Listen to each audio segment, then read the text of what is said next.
The only thing I can tell you is that Sarah had indeed changed. In your opinion, why would your mother remain in hiding over several weeks? You must leave me alone now. I have agreed to everything. Even to... But you do realize your mother will have to accept the consequences of her acts. I hope that your search will prove successful and bring Sarah back to us soon. I'll be leaving now because whatever it is you're up to, I do not want to know. Since then, we have become one and the same. We have officially erased the identity of my sister Emma. Emily Hillsborough. The woman with two faces. Everyone seems to be a little unnecessarily heated. Don't forget where you are, please.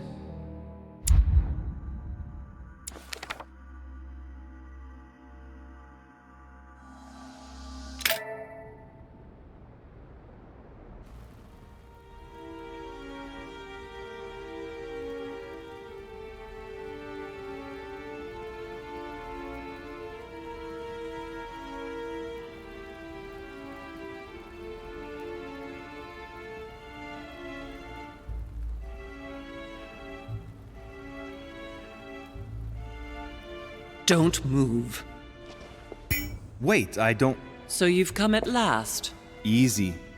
Let me turn around. Oh my god, Mother, what has happened to you? Who are you? What? But, Mother! Who are you? It's me, Louis, your son. No, you lie. You won't catch me out like that. Louis isn't here. He obeys his mother. He would never have come here. Mother, I don't know what you've been through, but lower your arm, please. You think I was born yesterday, do you? But it won't work. I'm begging you. One day you will fall. Mother!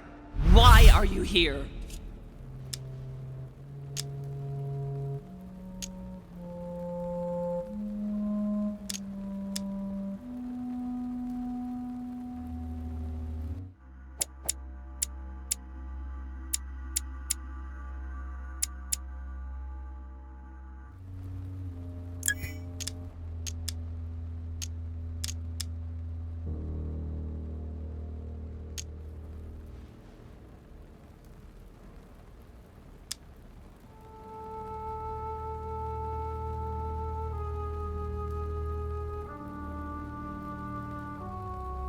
Let's go, Mother. Let's go home. In all my heart, there's nothing I want more. But I know you won't let me leave. You are evil incarnate. Every word that comes out of your mouth is sharper than a razor blade. I don't wish you any harm. Really, Mother. It's me, Louis. Don't speak to me about him. You will never get him. Mother, stop torturing yourself. It really is me, Louis. How can I convince you? If you really are who you say you are, what was the saying I taught you? You've been telling it to me since I was 3 years old, Mother. How could I ever forget it? Always keep your mind rational.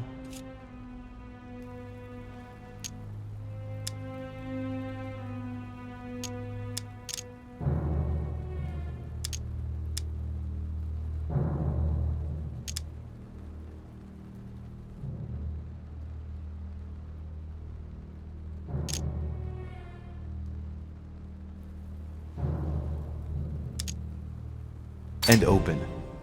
You knew it. You are smart. You're getting me muddled up. Tell me, rather, whose place were we at when I told you I was coming here? Mother, I really am your son. You can't trick me. We were in Paris. We were investigating an art dealer. His name?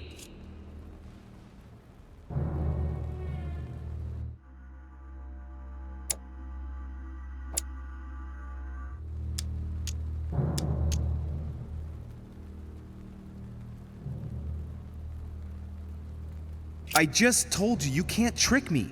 His name was von Borchert. My God, everything is lost then. I refuse to believe it's really you, Louis. Otherwise, all this would be for nothing. Mother, I don't know what happened to you, but don't worry.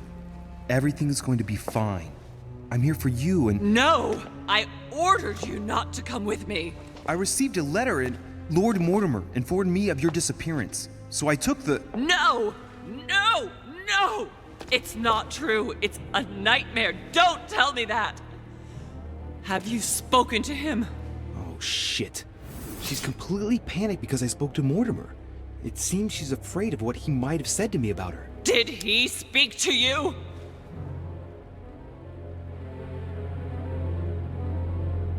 Mother, I don't know what you're imagining, but don't worry. Everything will be all right. If you're worried about what I might think about Elizabeth Adams, honestly... Oh, Louis! Elizabeth is the last of my worries right now. I did what I could for her, but it was too late. Very well. Rational and open, Louis. Since you arrived on the island, has anything strange happened to you? Depends on what you mean by strange.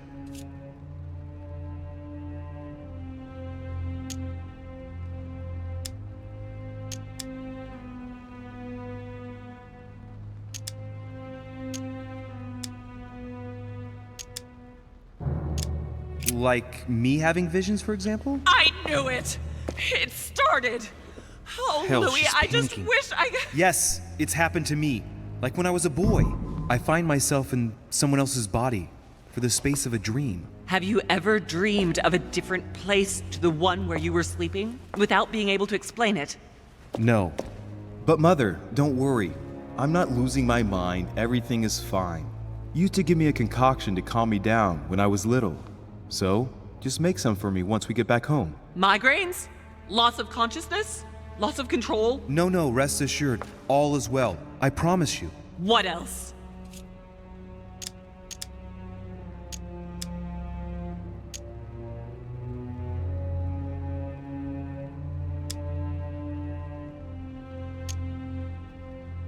Personally, I think that you being missing for 3 days and then me finding you underground, minus a hand, well, that qualifies as strange, don't you think? No, my hand is not important for the moment. If that's the only thing you've found that shocks you, then all is well. Now shut up and listen to me. We might still have a chance. Something of utmost importance is going to play out right here. What are you talking about? A conference, Louis. I should think all Mortimer's guests have arrived by now, haven't they? Yes, they have. Since this morning. Perfect.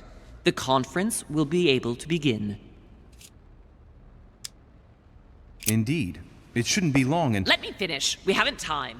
You will attend this conference, and you must find out what Mortimer is up to. Don't trust him, Louis. Understood? Louis, I made a mistake by coming here.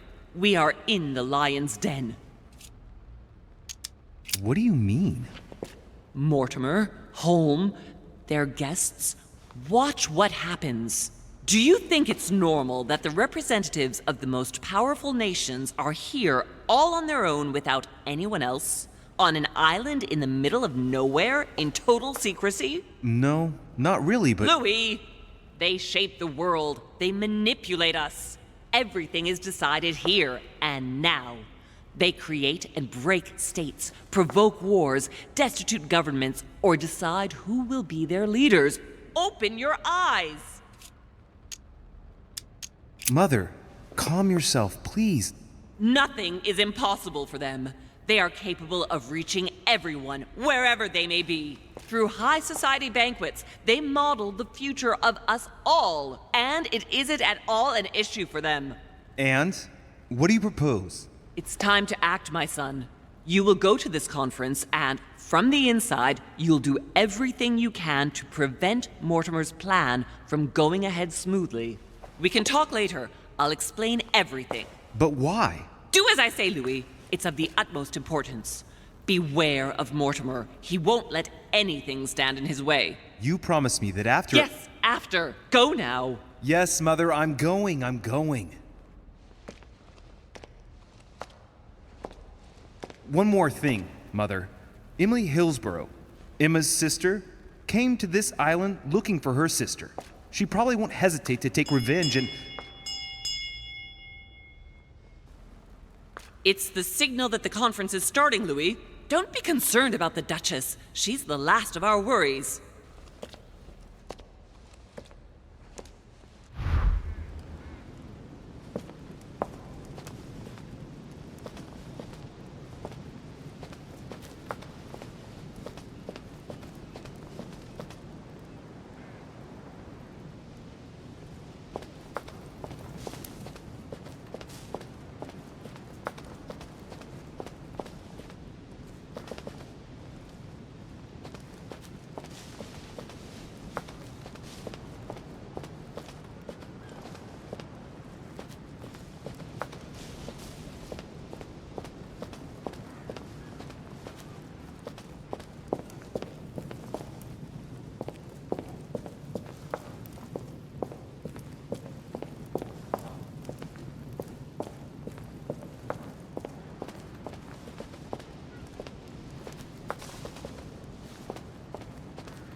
Song of Roland.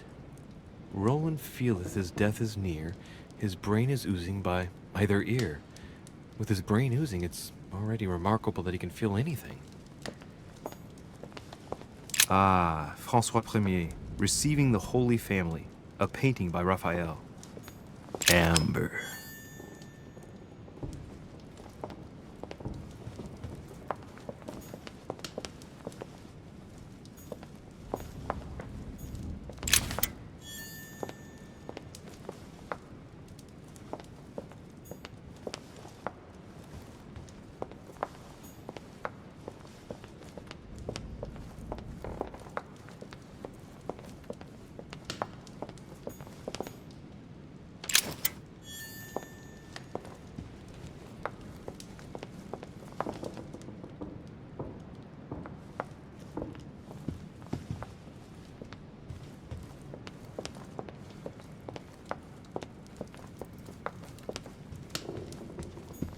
Monsieur de Richet, you're the only one missing at the conference. Please join the guests. Monsieur de Richet, you're the only one missing at the conference. Please join the guests.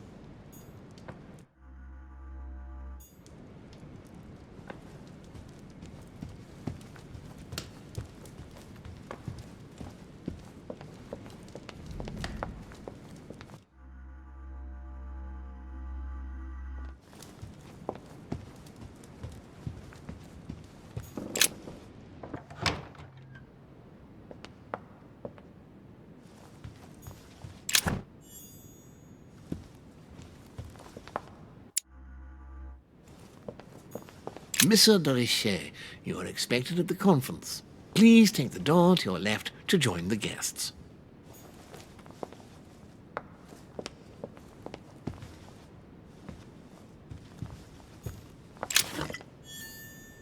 This is Cersei.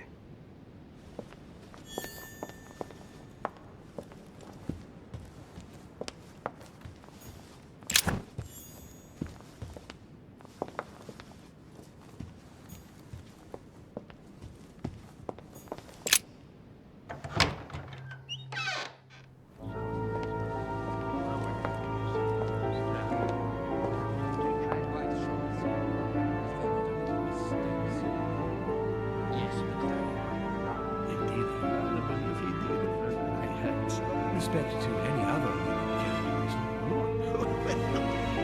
Totally wrong, I assure you. I have suspected it. That does seem risky.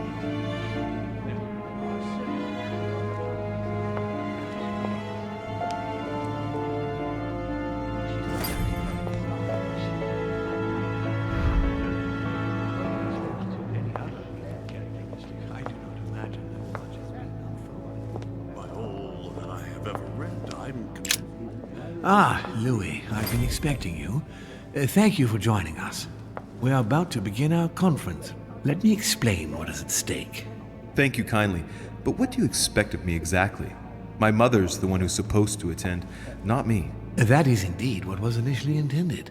Unfortunately, she still hasn't been found, and my guests can't stay here indefinitely. The conference must begin, and it would be truly beneficial to the Order to join in the project. Consequently, I would like you to replace her during her absence. What is at stake here is of the utmost importance. It's important that the French Order gets their say. And should you need any advice, don't worry. You are not alone, Louis. Very well. Can you give me a brief explanation of the aim of it all? Of course, Louis, I was coming to that. The aim of these meetings is to bring together the most influential people in order to think together about the future. But the future of who? Of the world, Louis. Our desire is to steer the destiny of our respective countries for the good of all, and to no longer suffer the random hazards of history. In concrete terms, how do you organize your discussions? A conference is always organized the same way. There are two masters of ceremony who determine an important subject. You and Sir Gregory, I presume. Exactly. We shall be the masters of ceremony. It was our obligation to each bring to the table several guests in order to debate a subject. once the debate is closed, a decision will be made by a vote of all the participants. By a unanimous vote. If the project is not agreed on by all, then it will be rejected. And neither of the two masters of ceremony have the right to vote. It's up to the guests alone to decide, Louis. In other words, us. Gregory and myself are merely the go-betweens. Finally, if the project is validated, each guest goes home and starts working to make it happen. It can take years.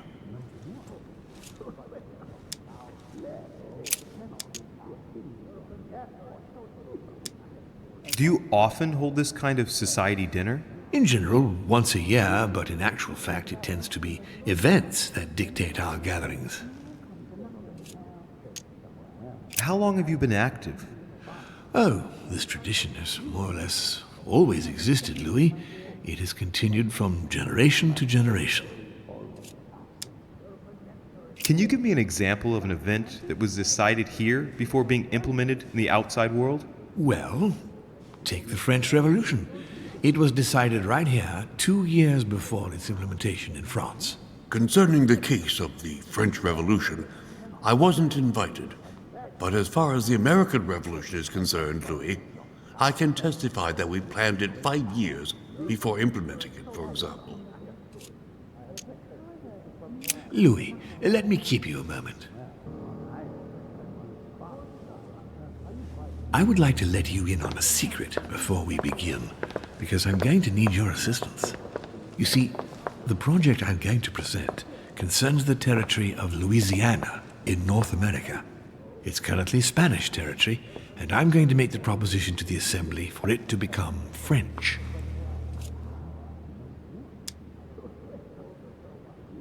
My idea is to increase the territory of the United States. The first stone of this vast project consists of getting Spain to cede Louisiana to France.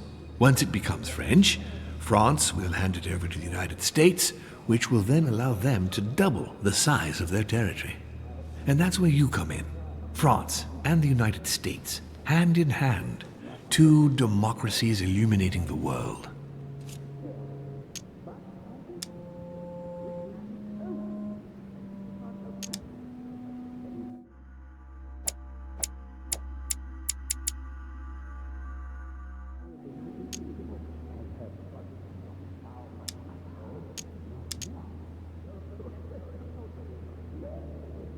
But why spread it over 2 phases?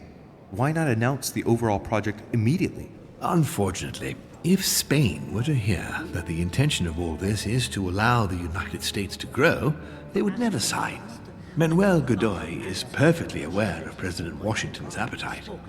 If the United States took Louisiana, Godoy would know full well that he will have lost the entire North American continent.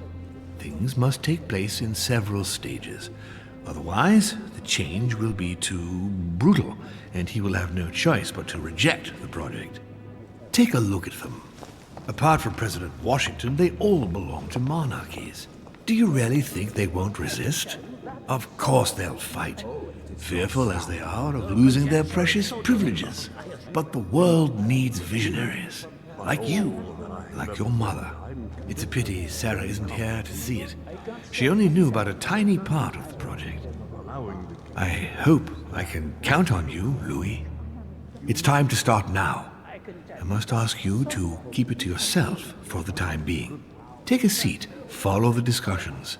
We'll have an opportunity to catch up later, and you'll be able to let me know your thoughts. Blast it, Mother. You didn't know about everything. His project is commendable. Why tell me to beware? Could you have gotten it wrong? I can tell you that someone is an idiot. My friends, I propose we get started.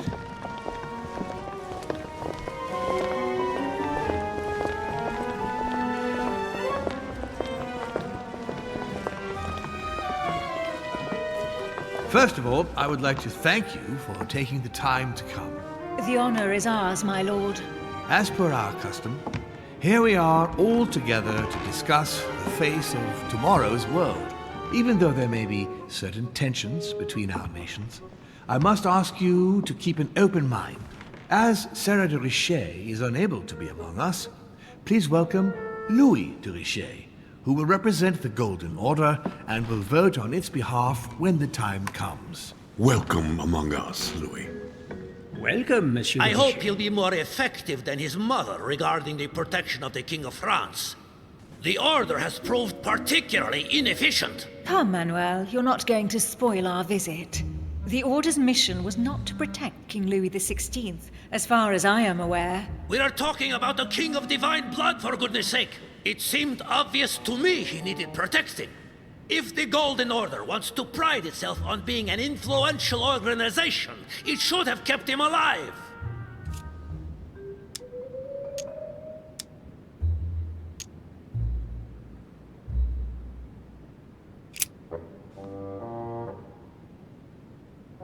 Perhaps we may begin, Lord Mortimer. Certainly. I have a dream that our nations will continue to support each other, more now than ever before. A dream that, for the sake of common good, we will do what it takes to ensure stability in the modern world. I have a dream that we shall lead by example and ensure that the American territory may remain in peace. Thank you for the thought, Lord Mortimer, but I don't see where you're leading. I'm coming to it, Mr. President.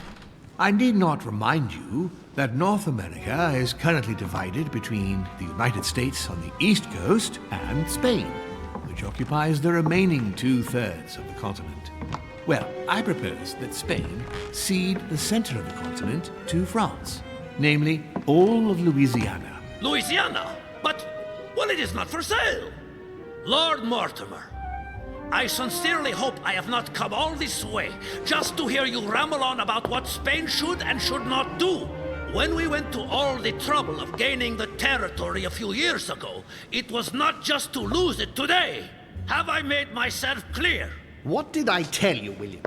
You speak of union, and yet here you are, about to tear us apart. Duke Manuel, I perfectly understand you. But rest assured, you will soon adore my proposition. You shall see. Well, since you give me the choice, my good fellow, allow me to doubt it. However, I am impatient to hear what Spain could possibly gain from the sale of Louisiana. I never spoke of a sale, my good fellow. What? I do not understand. There is one more territory left to conquer, if I'm not mistaken, in the northwest. It is, of course, occupied by your notorious Indians, but... We shall soon be rid of the savages, so that is not the question. Duke Manuel, I believe that Spain should cede Louisiana to France, free of charge. This is utterly grotesque, Lord Mortimer. What a strange example you set for your young protégé. Isn't that so, Monsieur de Richet? Do you understand anything of this proposition?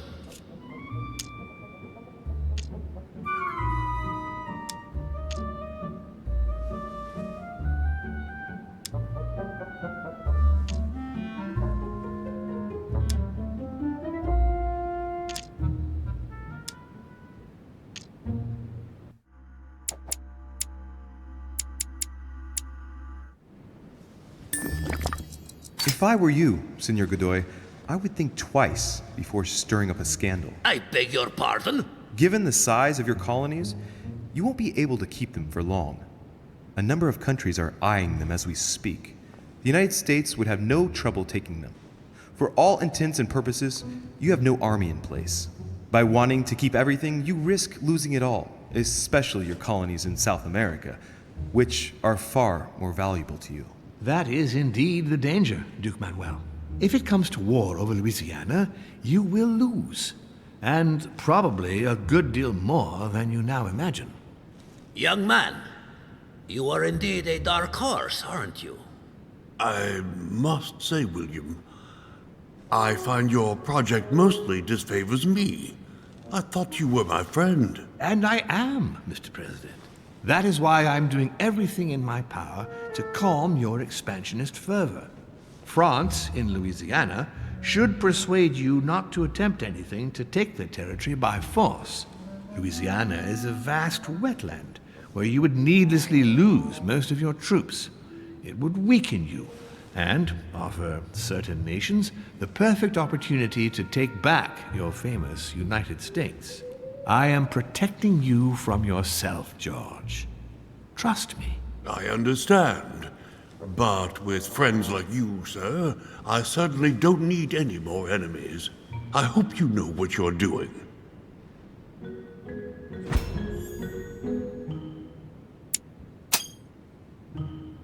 Am I imagining things, or does it look like Washington isn't aware of Mortimer's plan? Not to put too fine a point on it, Lord Mortimer, but I doubt the Holy See would be in favor of Catholic Louisiana being handed over to secular revolutionaries and king killers. I should think Monsieur de Richet has an opinion on this subject, does he not?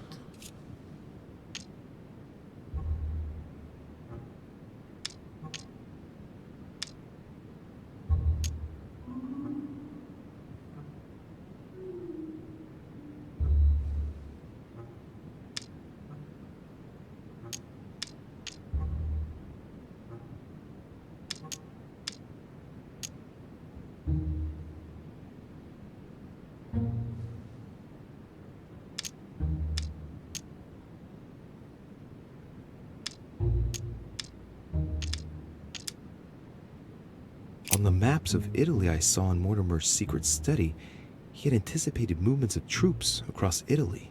I wouldn't be surprised if he's planning an invasion of Italy by France, and if I push the notion a bit further, I can well imagine that Bonaparte's cannons, financed by the Order, will be used for that purpose. The noose is tightening around poor Piaggi's neck without him even realizing it. I don't know if I'm the best person to speak about that, Your Eminence.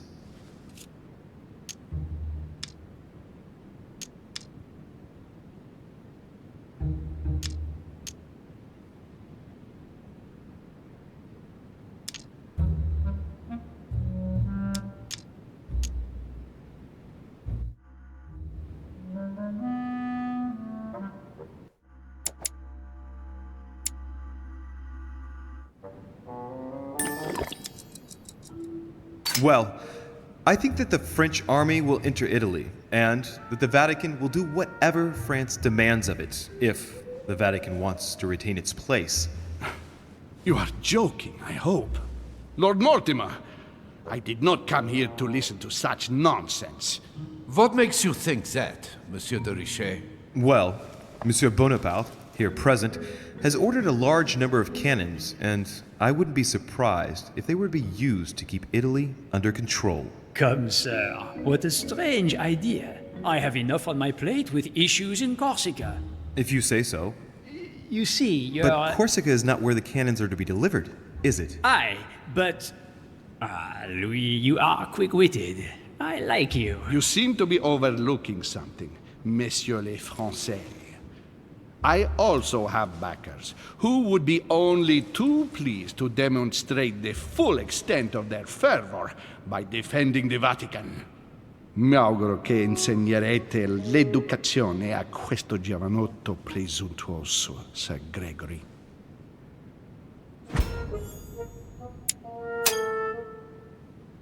I hope that you will teach this pretentious young man some manners, Sir Gregory.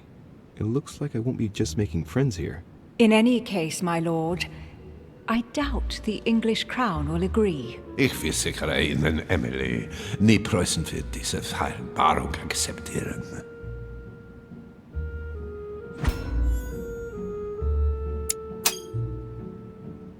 I assure you, Emily, the Prussian will never accept this agreement. Volner looks like he's set on ruining Mortimer's plan. Duchess, I am persuaded that we shall find a common ground. That's enough, William. These are grave times. We don't care about the fate of Louisiana. That worthless expanse of putrid swamps interests no one but yourself. Speak for yourself, my friend. Hold on there, Mr. Royal Gigolo. Lower the volume, and let Sir Gregory finish.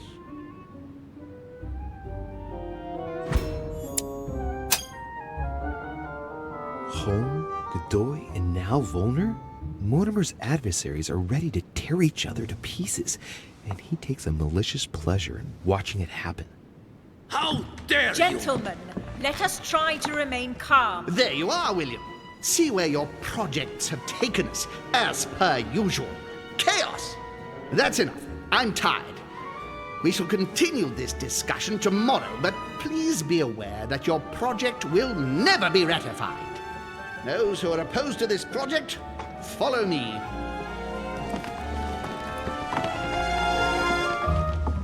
Are you coming with us, Monsieur de Richet? Come, Gregory. I think Louis would rather stay. Wouldn't you, Louis?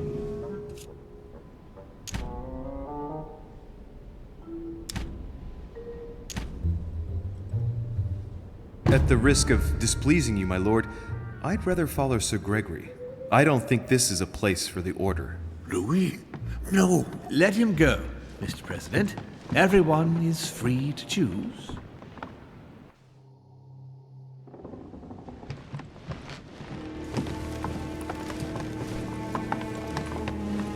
How can he be so blind? If he keeps this up, he'll lead our countries to their destruction. Don't worry, we shall counter him, Sir Gregory. We have to act immediately. Calm down, Gregory. We only have to vote against his project, and that's it. They haven't got a chance. Just one vote will suffice. True. There is no chance of a unanimous vote. And he knows it. He must be preparing something else. What is he plotting?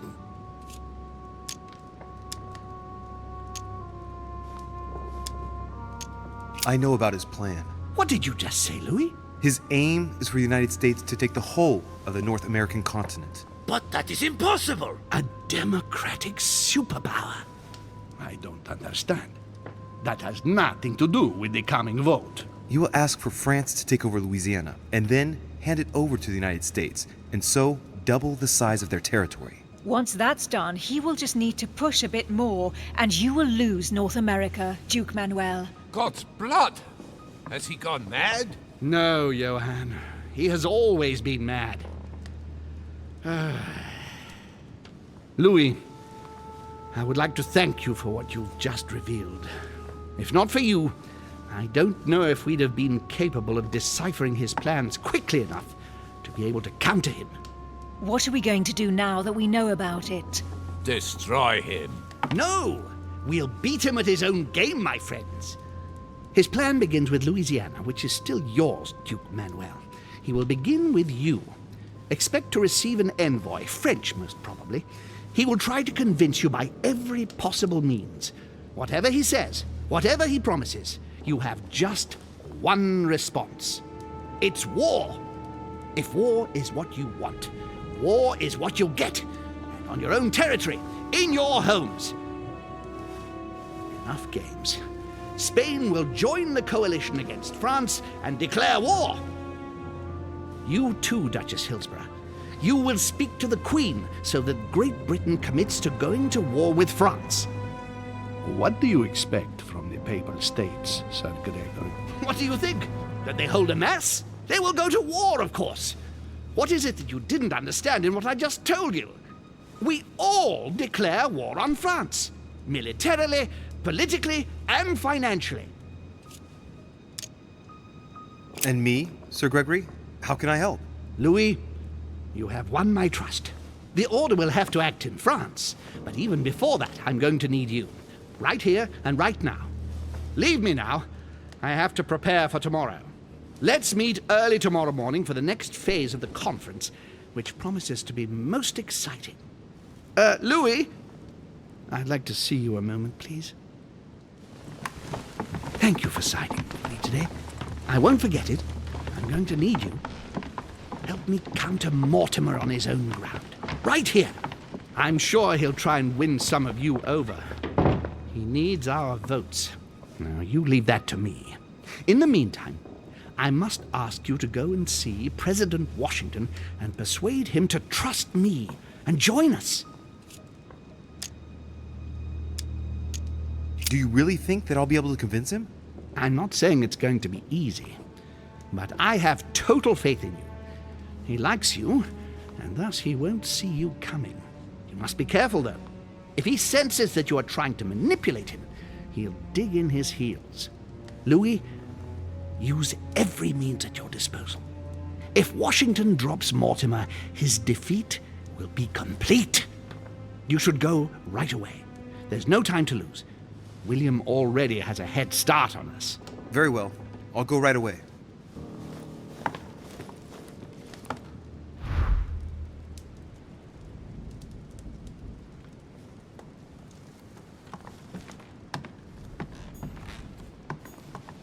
I have no space left. I'll retrieve it later.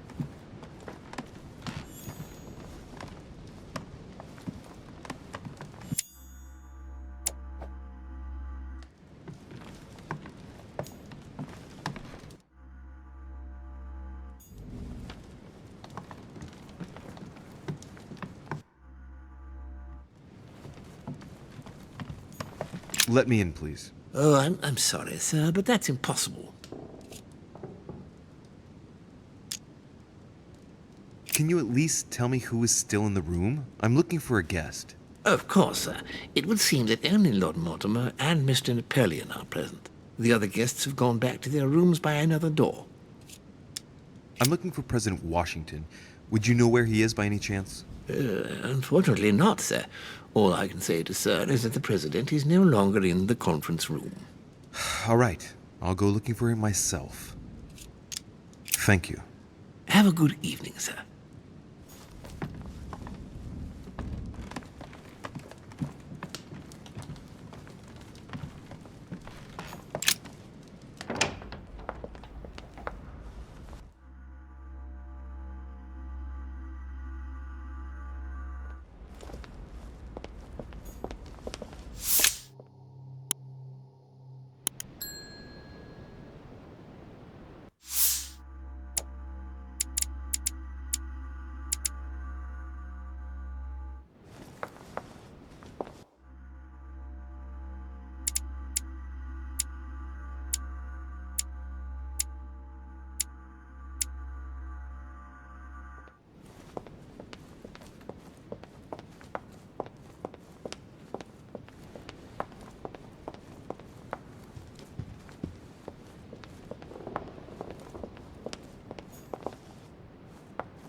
President George Washington.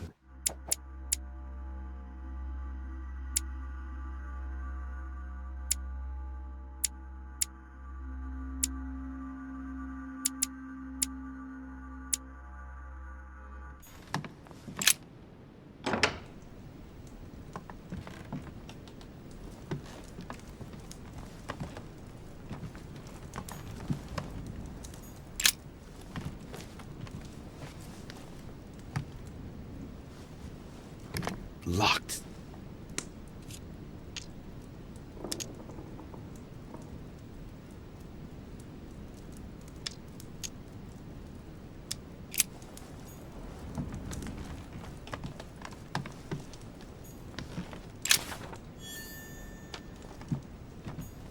A map of Vermont.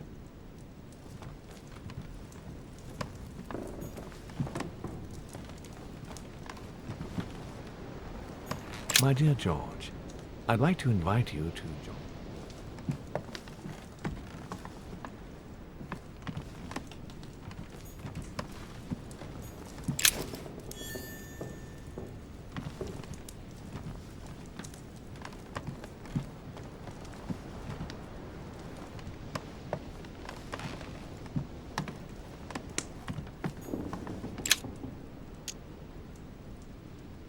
Carmelite water. They say that if you drink this, it gives you a real boost.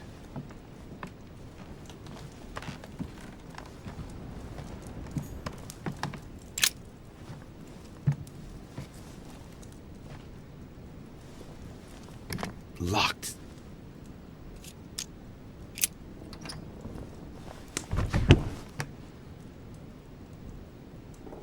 The president's personal reserve of laudanum, and judging by the quantity, you can't go without it. Ah, There's also a letter.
Louis? Why, what are you doing in my room?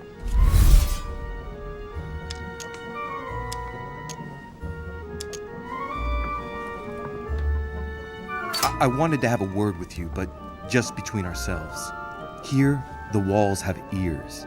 You're right. Caution is the mother of safety. Well, since you're here, can I get you something to drink? No, thank you, Mr. President. As you wish. Well, Louis, it's getting late, and this is not my first conference, so let's get straight to the point. You are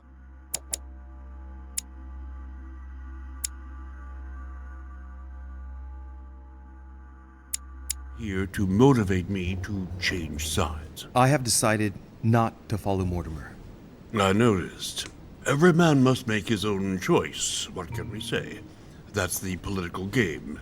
And you did not commit to supporting Mortimer, so there's nothing for you to feel bad about. So what can I do for you?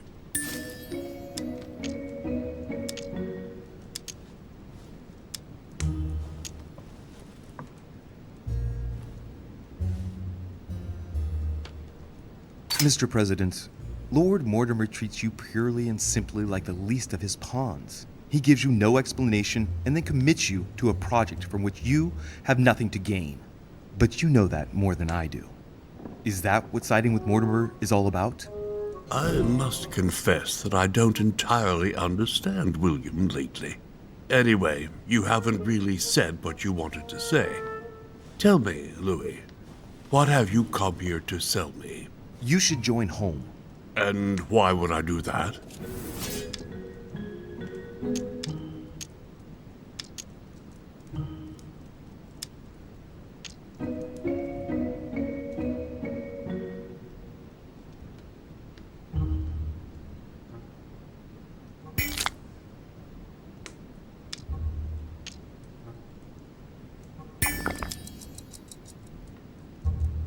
This type of meeting might be familiar to you, but for me, I must admit, Mr. President, it's all a bit over my head. It's only natural, Louis. But you are managing rather well for a first-timer. You've chosen the wrong allies, that's all. I hope my mother doesn't hold it against me if I made a mistake. Anyway, if Lord Mortimer does succeed, it would be no mean feat. Did he tell you what he would gain from it? What do you mean? Well, Mortimer's plan has been meticulously prepared for many years, I imagine. Of that you can be sure.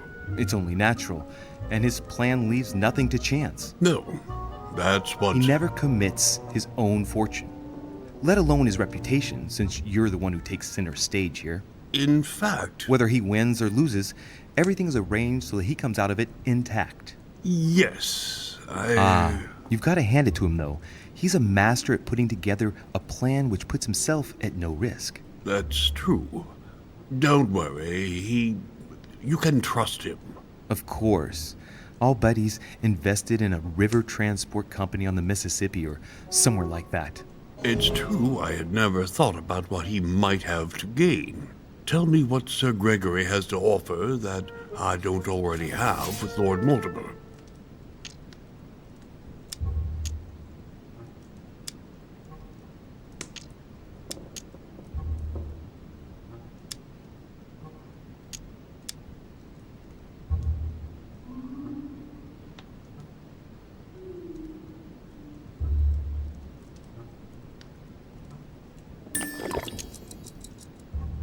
You are a man of conviction, Mr. President.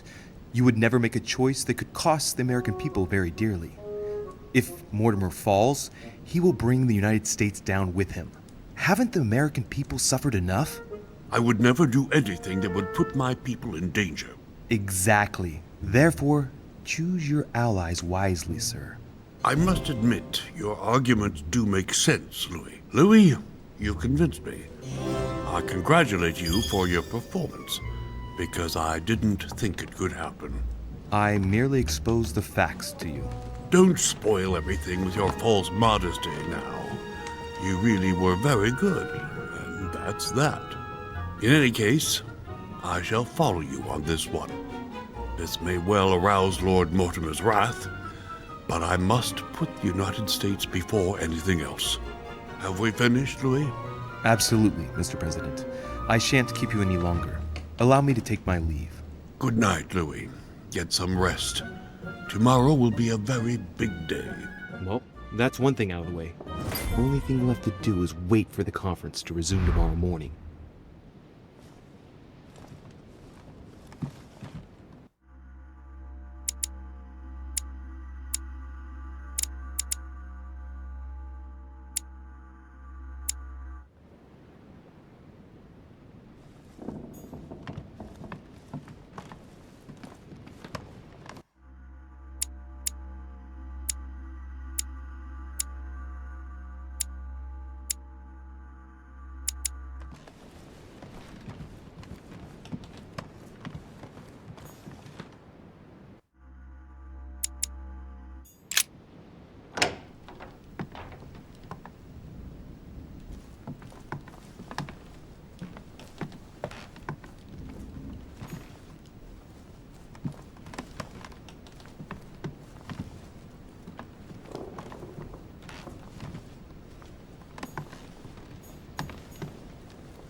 Bru's name tag's fallen off, and his door's ajar.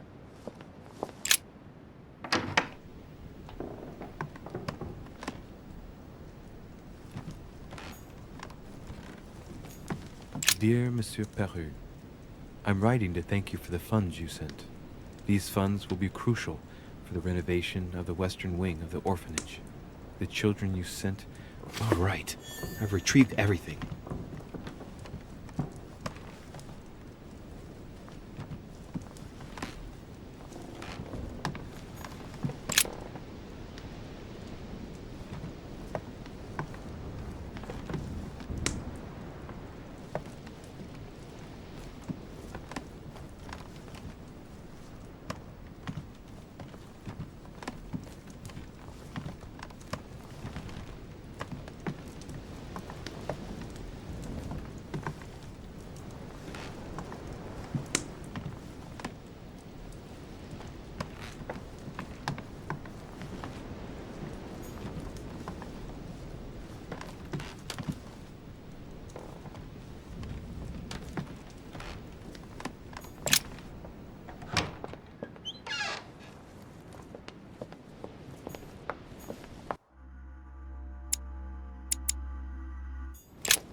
The Beaucaire dinner.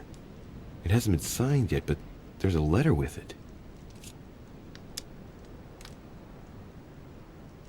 It isn't signed. That's some quality paper. And that handwriting, I'd say it's Mortimer's.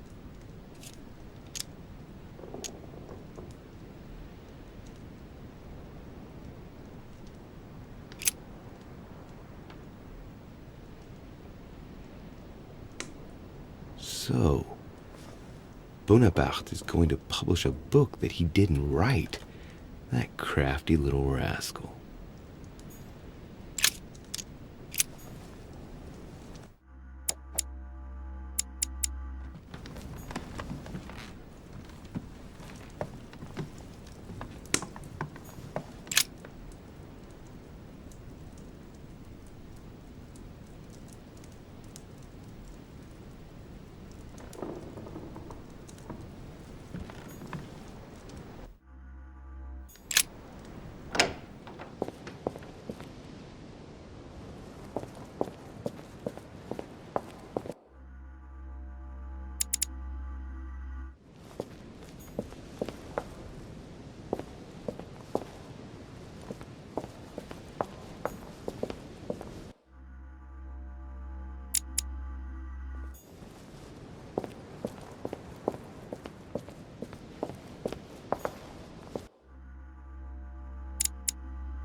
My dear Napoleon, as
Mary Louise of Parma. How ironic having a painting of the Queen of Spain in one's room, my Lord Duke.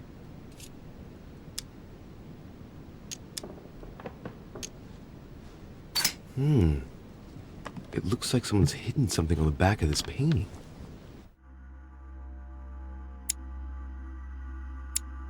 It's a letter.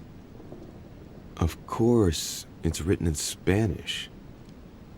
And it reeks of lavender. Well, well, Mr. Godoy, you seem very interested in hiding this letter. Another secret romance, I presume?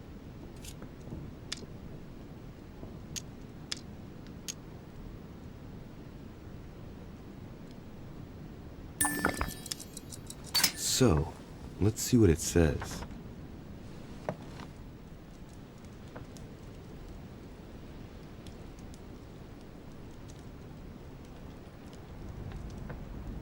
It seems that the Queen isn't the only one enjoying the Lord Duke's favors. If the Queen found out, it would cost him dearly. I'll keep it with me. You never know.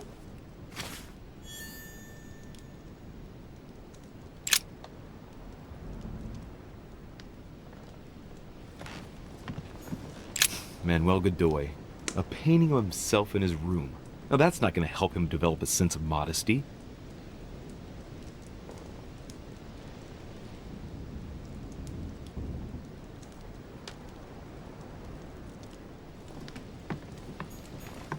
Honey, I couldn't have hoped for better.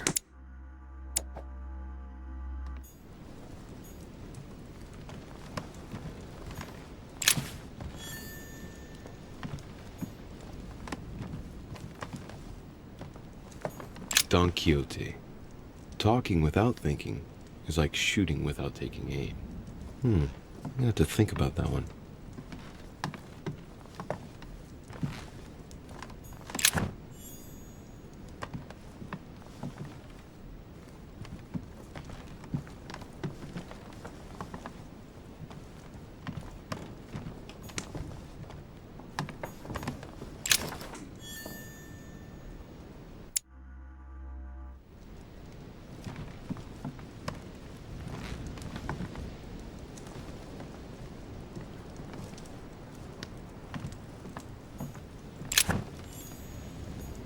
Charles IV of Spain. Now there's no chance of Godoy forgetting who he owes everything to. This is Circe. Brutus and his companions taking an oath to kill Caesar.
Dear Giuseppe, poor health forbids me from joining you. Please thank Sir Gregory for his invitation to Lord Mortimer's. I'm convinced you'll be able to strengthen our agreements. Please tell Sir Gregory that his enterprise concerning our friend, Cardinal Bishop Chiaramonti, is following its course. I place my trust in you. May God bless you and give you protection. SS Giovanni Angelico Praschi.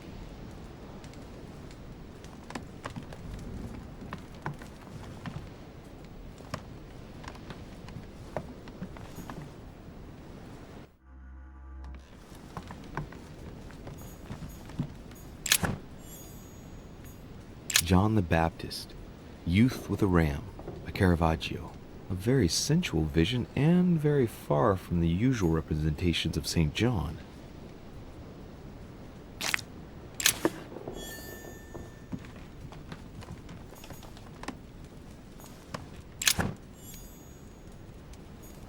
Venus and Cupid with a Satyr, by Correggio. Innocence, indiscretion, and lechery. Giuseppe must love that. Amber Crystals. The Lying Girl by Boucher. Here's a painting of mischievous eroticism. I wonder what Piaggio must think of this.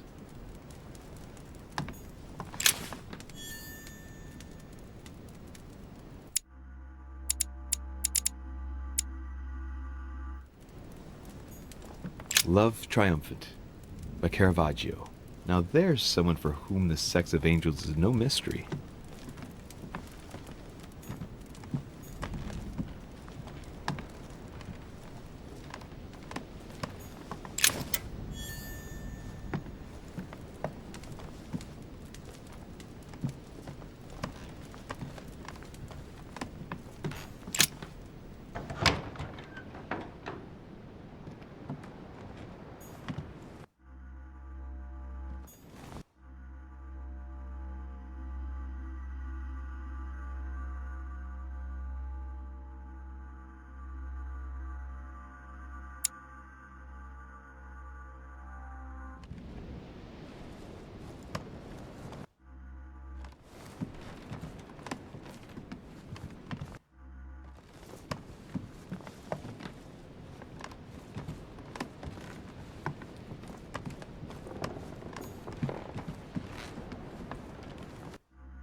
Don Quixote.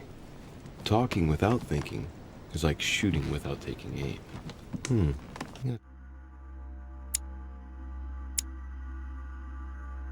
Think about that one.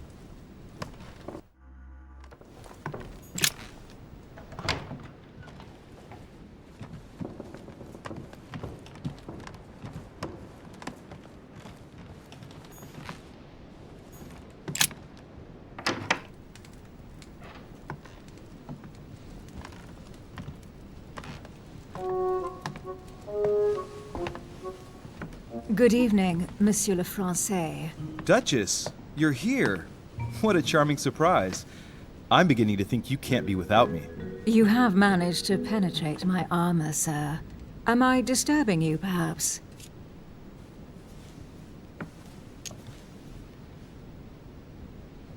That's not what I said. Ah, by the way, congratulations on choosing Sir Gregory this evening. You surprised me. I wasn't expecting it. Why, Emily? Can't you read me like an open book? Not as well as you read me, it would seem. I'll teach you if you'd like. There's nothing I'd like more. Tell me, are these visits to Mortimer's always so intense? Yes and no. My sister doesn't normally disappear like she has. Any news of your mother?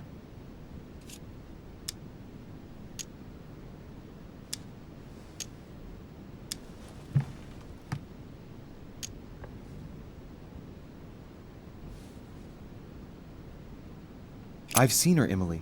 What? When was that? A little earlier, just before the conference. She was hiding. And did you manage to speak to her? She's not the same.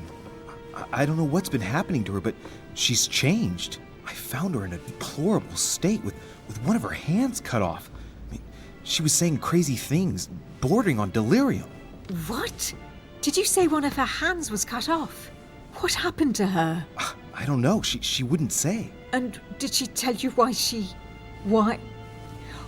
shot Emma? But how do you know she shot Emma?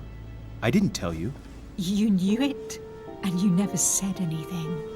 Well, Louis, keeping your little secrets to yourself, that's not nice. I was afraid for you. No need to justify yourself, you know. We both have our secrets. Can we change subject, please? I didn't come here to go through all that again. Of course, it's late. You're right.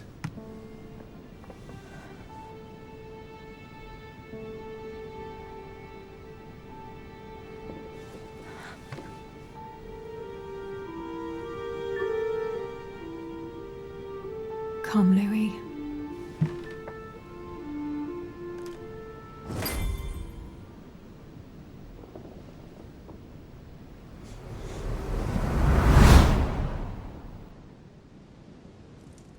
My friends, do not worry. I assure you that Lord Mortimer's plan will never see the light of day. I shall deal with informing our allies, but for the time being, I need you to make a stand. What do you think about Monsieur de Richet? I don't know yet. I feel there's great potential in him. He looks like he can be trusted. Why isn't he with us? He was opposed to Mortimer. I'll wait and see. I'm still not sure of his position. And Duchess Hillsborough. Why isn't she here? She's busy. Don't worry about her. Oh, isn't it time to replace her? Not so fast, sir. She is an important figure. You ought to have a little more faith in her. What are we going to do about Washington? He will be a hard nut to crack. On our chessboard, he is Mortimer's king. Don't worry. Mr. President only wants one thing: to keep his dear America united. He won't jeopardize everything he has achieved on a whim. He has been serving Mortimer for quite some time. It won't be easy to bring him around. I have asked Monsieur de Richet to approach him. Let us have faith in him. I sense that Mr. Peru is about to surprise us too. Yet he is Mortimer's strong arm in France. He knows his time has come, and I believe he's intelligent enough to realize it means he is no longer any use to Mortimer. Do you feel all right, Mr. Godoy? You haven't said a word. Please excuse me, gentlemen. I feel tired. Oh, I see. I think it is high time you left us then. Now!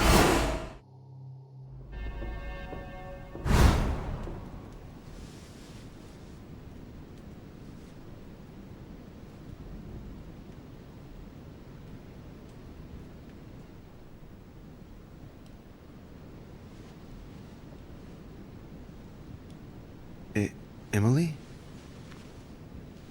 Emily? Are you there?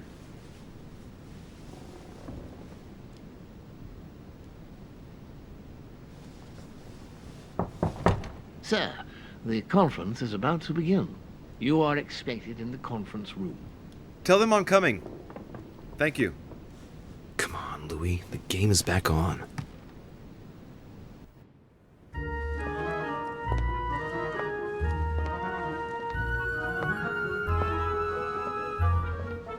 My friends, the conference is about to begin. Please excuse me if I troubled you last night with my project. I understand that you might well have a few questions to ask. As you know, the final vote will be cast in a few days. This morning's aim is to answer your questions and check the temperature of your respective positions so that we may reach a greater understanding. As always, Lord Mortimer. We parted in perfect disagreement, my lord. Where would you like us to take it from? Come, sir. Please let William believe he still has a chance of winning us over. Otherwise, his imprecations will lack panache, and we shall be bored stiff. Oh, let me assure you, I am convinced that a good night's sleep has brought sound advice, and that this morning will be even more interesting. Therefore, I would like to go around the table in order to hear everyone's first impressions. Well, I am still firmly against it, even though my choice won't count. Against. Against. Against. And you, Luc Manuel? Against, of course. Well, as for me, I am for Lord Mortimer's project, despite Duchess Hillsborough's overwhelmingly convincing nocturnal attentions. What? So Emily was playing at trying to win over guests last night? It was nothing more than a friendly little chat, of course. How could it be otherwise? And by the way, remember me to your husband when you see him. And you, President Washington, what is your position? Well, you see, Monsieur Bonaparte, I would rather you'd have forgotten me for a minute. William, I am sorry, but I cannot follow you this time. George? What? I am against William. Please excuse me. I cannot commit the United States to such an enterprise. It's just too risky. Well, that leaves just yourself and Monsieur Peru, Louis. You're all making me sick. Look at yourselves. What? You are pathetic! Have you been drinking or what? There you are, quibbling away. My Lord Duke this, and Madame Duchess that. You know very well that we're nothing but puppets on a damn string! Jacques, really? Let's end the charade. It's over! Jacques? My lord, thank you for everything you've done for me over the years. But it didn't come for free. And now I see the price is too high to pay. I'll stop. Come, Jacques, we'll talk it over. No, I'm finished. I want my freedom back, my lord. I shall no longer work for you. Wait! De Richet, you just can't help it, can you? Stop trying to play the hero, man!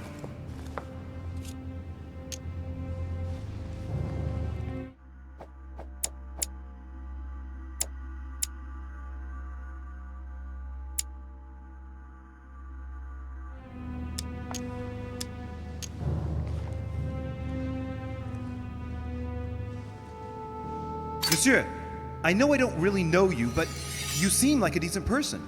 I have done so many horrible things!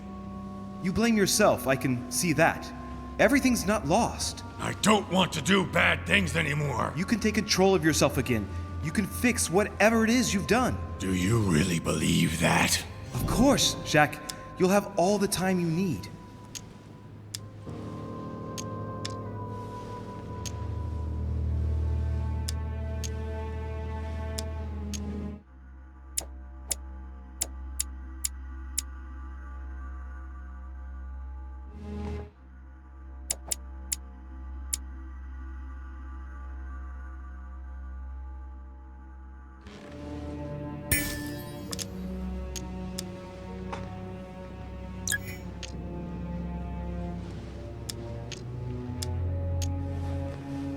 I'm sure we can work things out. But you don't know him. Let's stay united, Jack. He's nothing without us.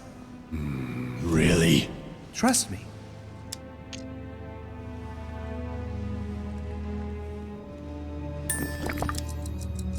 This is not who you are. You're better than that. You don't know me. Yes, I do. I know you're no coward, so give me your weapon, please. But There's nothing to fear. I'm right here. I don't want him to talk to me. Don't worry. You're safe now, Jacques.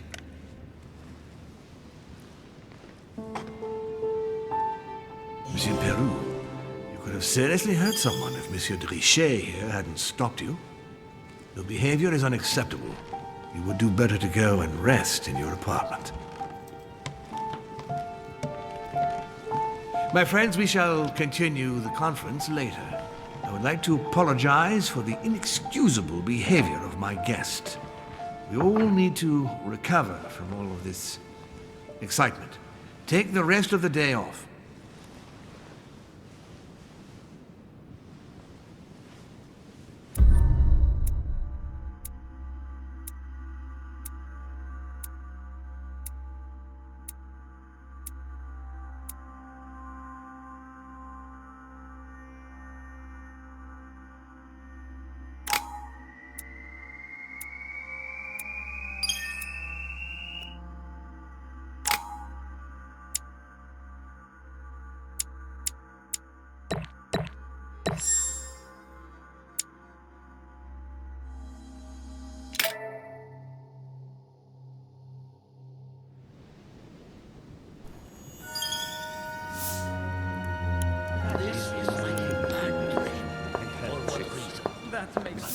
I don't understand.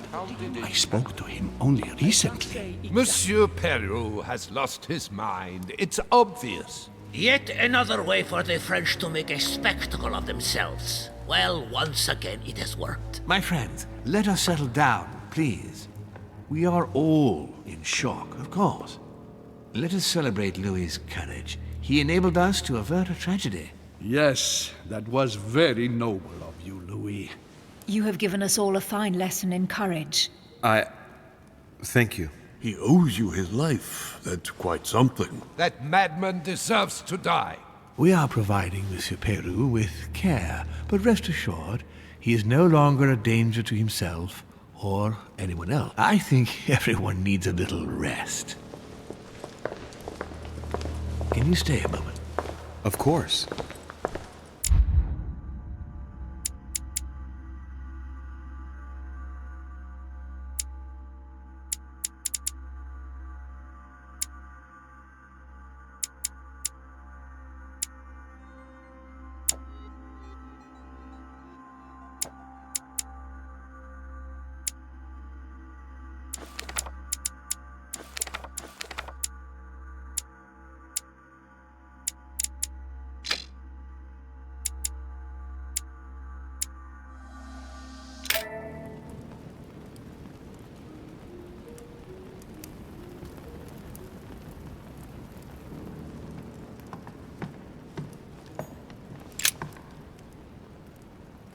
Louis, I wanted to thank you personally. I admire what you did to save Monsieur Peru's life. You have given us all a wonderful lesson in courage. Don't mention it, my lord. You would have done the same. I was just quicker.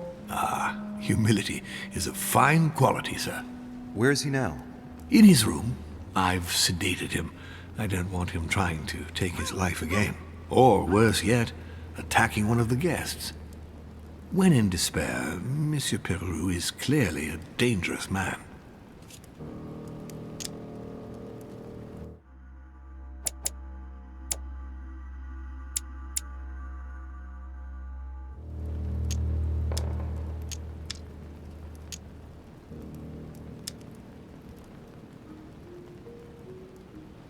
Tell me, my lord, can you think of any reason why he would be so terrified of you? Terrified? Come now, that's a bit harsh. I think he was simply unable to put things into perspective. I see no reason to fear me. Ask President Washington. I don't believe I'm such a difficult friend. Having spoken to him, I can assure you that he feared you even more than death itself. Had he disappointed you in any way recently? Of course, he was on the edge. He was desperate, and it grew noticeable in his work. Our collaboration was probably coming to an end, but I certainly didn't feel the need to threaten him, ever. But without you, no more support, no more money. It was an end to his social status. If you lost, he lost everything, didn't he? No, not his life. Thanks to me, I guess. On that note, my lord, I'll be leaving you. Have we covered everything? Absolutely. Oh, Louis, one more thing, please. What a pity you didn't support me during the conference. I hope I can count on you on the day of the vote. This major project needs men like you, Louis.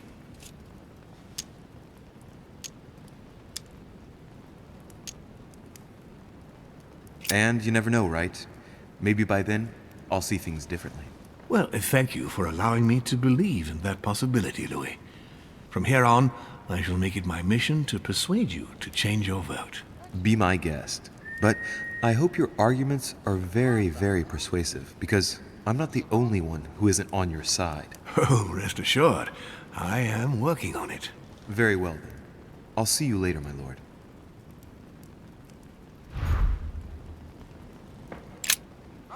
I'll see you later, Louis.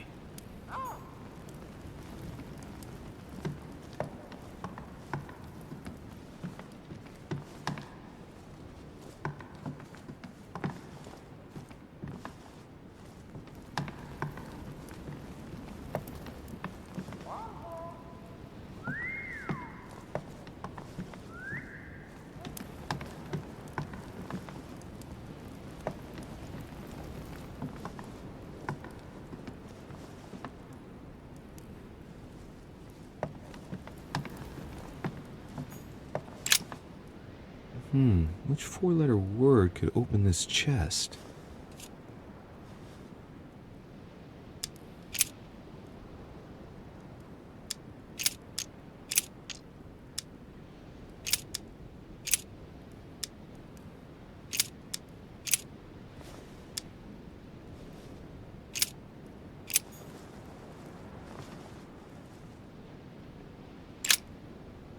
Which four-letter word could open this chest?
He mentioned it yesterday.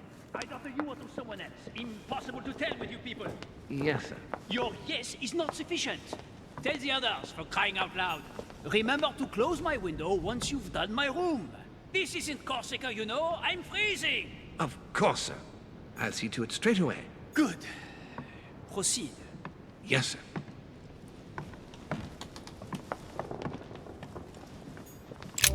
Monsieur Bonaparte. Sorry, Dorishi. I have no time for traitors such as yourself. I beg your pardon? If you are here, it's because Lord Mortimer agreed to include you.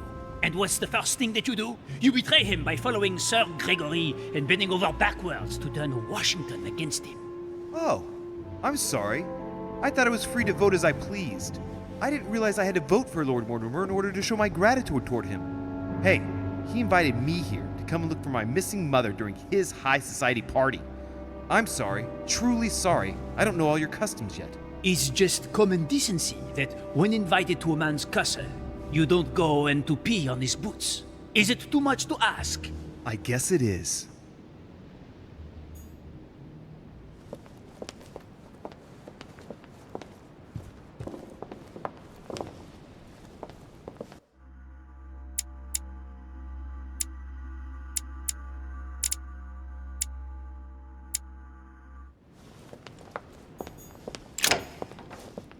Sorry, sir, but you cannot go through. We have very clear instructions from Lord Mortimer. Monsieur Peru must rest.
No answer. Nothing.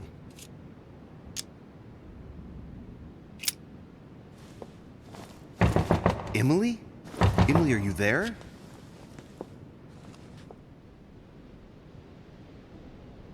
Emily! Yes. Louis, is that you? Yes, let me in. I'm sorry, Louis. I don't feel very well. I'll see you later. Are you sure everything's all right? Are you still there?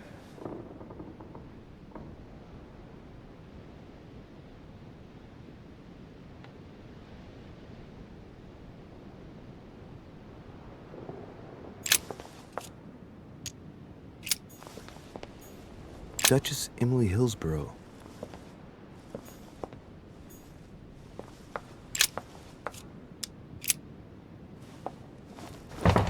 Emily? Emily, are you there?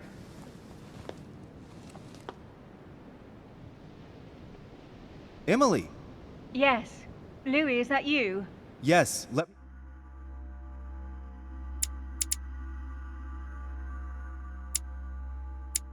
in. I'm sorry, Louis. I don't feel very well. I'll see you later. Are you sure everything's all right? Are you still there?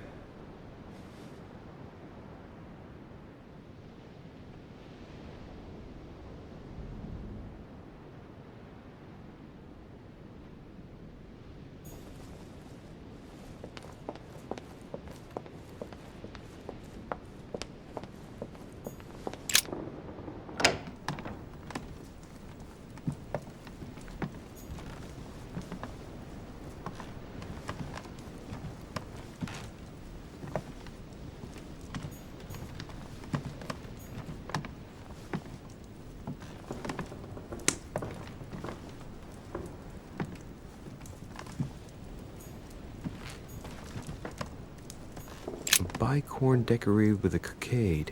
It must belong to a French soldier.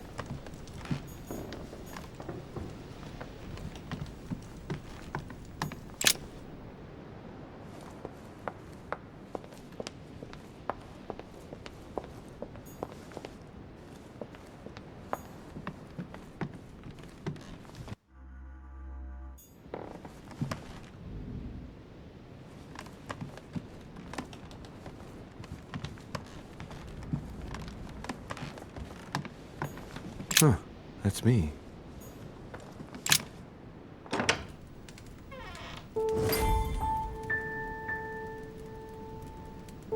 Next time, I'll listen to my mother. Not a day has gone by without something happening to me. What now?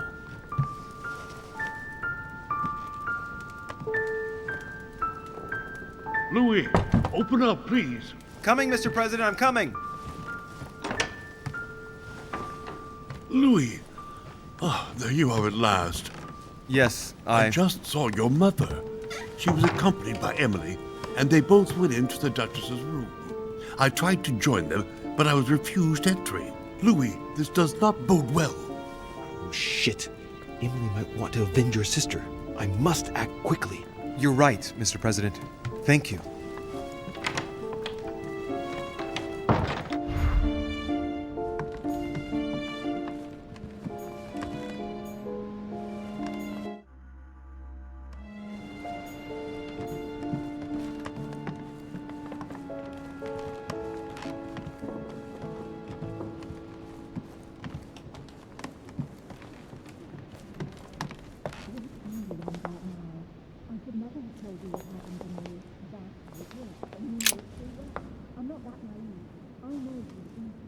I do believe that's Emily's voice.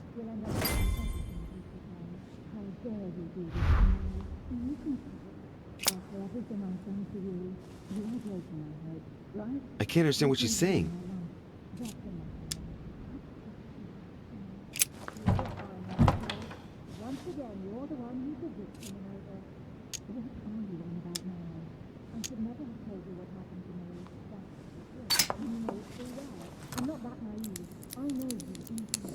I can't open it. It must be blocked on the other side. I'll have to find another way in, quick.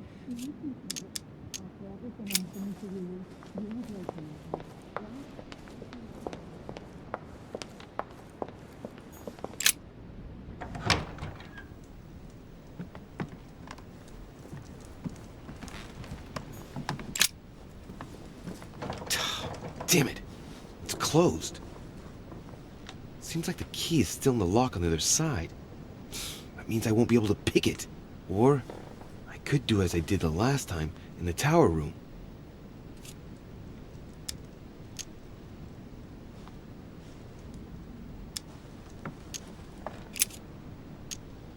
I wonder if I can get the key by pushing something underneath and making it fall.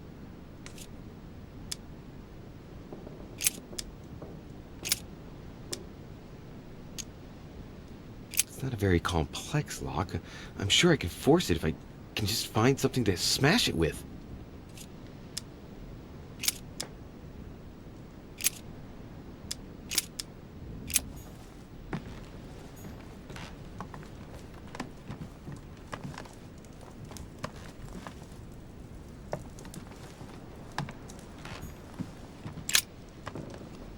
to get inside Emily's room through the... Shit! It's locked.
How could you do that to me? It's as if there are several people inside. Once again, you're the one who's the victim in all this. What are you on about now? I should never have told you what happened to me. That's A letter how it from works, and you William know Pitt it the full Elder, well. I'm not addressed that to naive. Emily. I know you 2 coils inside out. circle the lock. Stop. We'll end up losing everything if you keep on.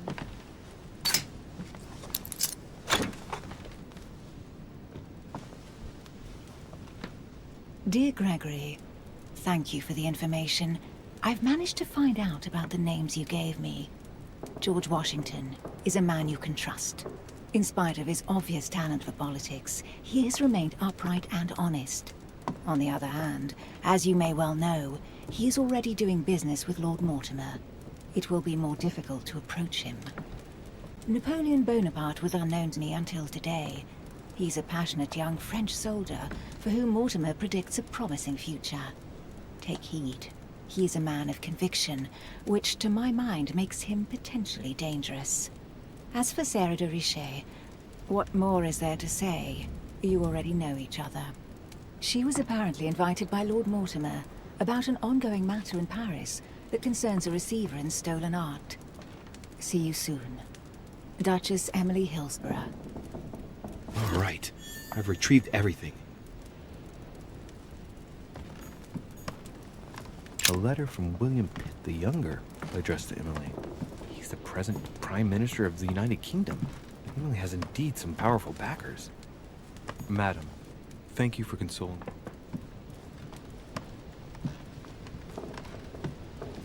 What on earth is...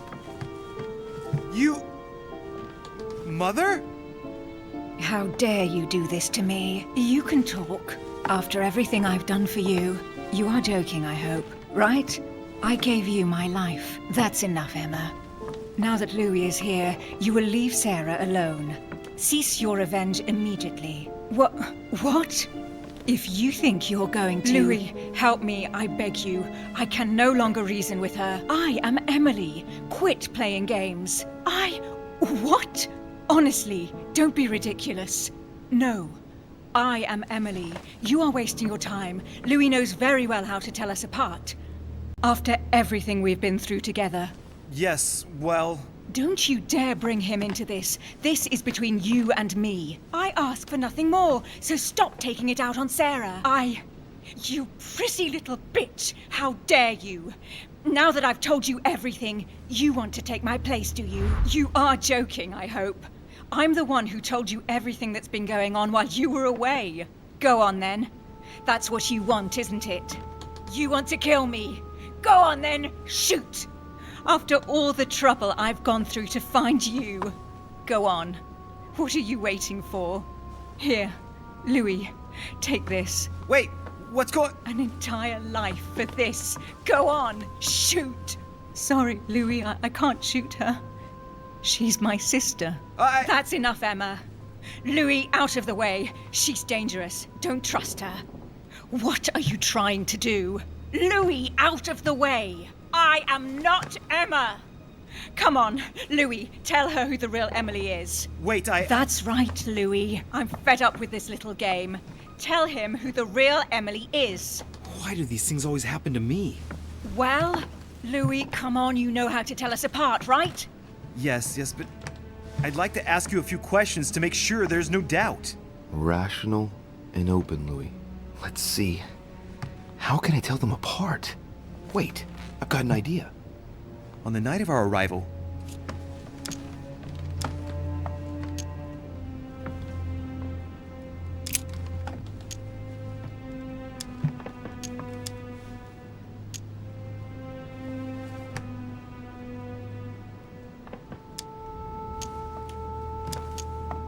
who was with us on the wharf? Cardinal Piaggi. He was with us from when we started traveling by ship. We arrived on the same boat. I already told her, Louis. Another question, then. I'm the one who told you. Right. Let's find something else. Ah, yes. Let's speak about my arrival at the manor.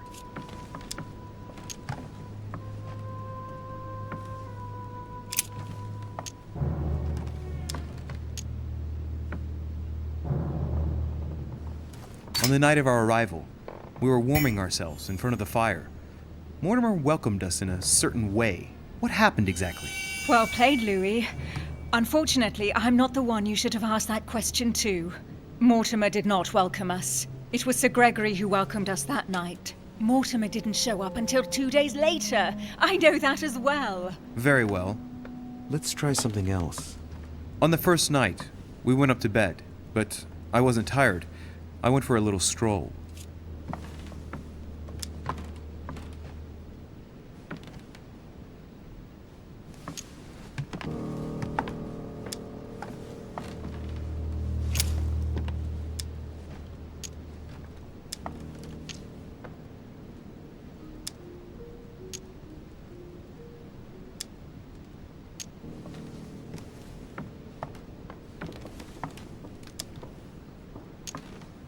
Do you remember if we saw each other that night or not? Of course. How could I forget? In my room, in fact. In my room.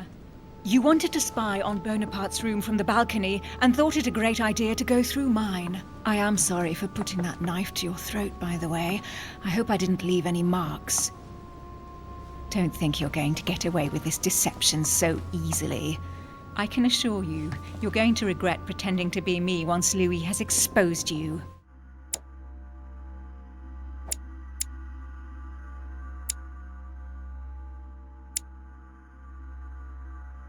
Right.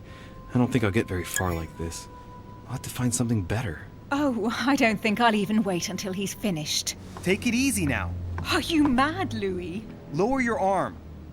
I better act quickly if I don't want things to get out of hand. Come on, she's putting one over on you.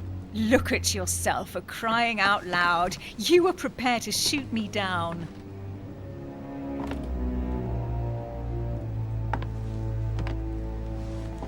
In the secret room behind the study. Talk to them about what you've been doing. Maybe they haven't spoken about it between each other yet. On the night of the disappearance of Elizabeth Adams. What about it? What do you want to know about that night?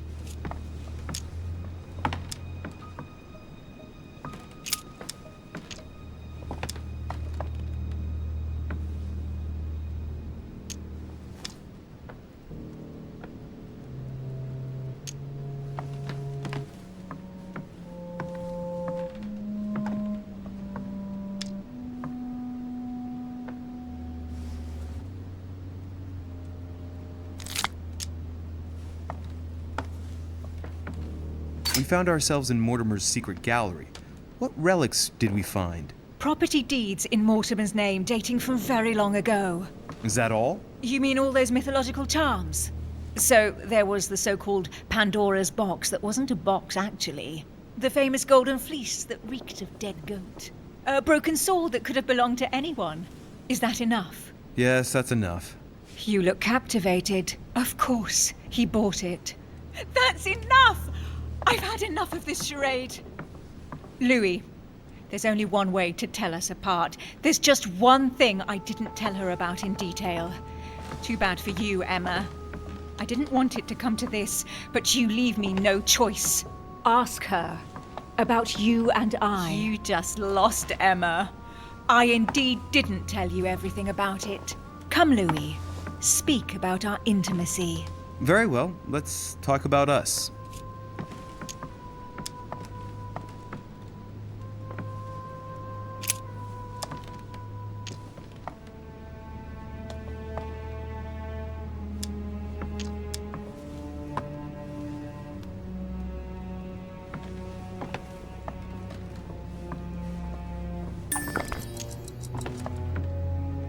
Last night, when you came to my room, what exactly did you expect from me? Exactly what happened. I was hoping you would share your bed with me. What? Which I did. And it was delicious, sir. What do you mean? It was delicious. You little slut. What did you do? Believe it or not, Louis, out of fear of her jealousy, I didn't tell Emma that we spent last night together. I hate you! That's enough, both of you. Now I know who the real Emily is.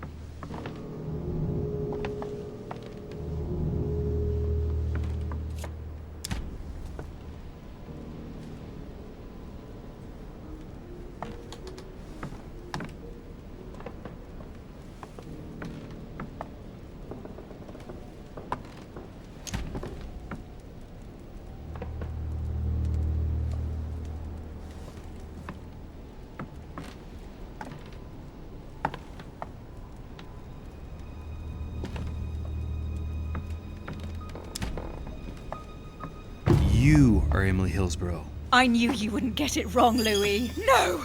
You little bitch! Watch out, Louis! No! Hell, what have I done? See what you've done. See.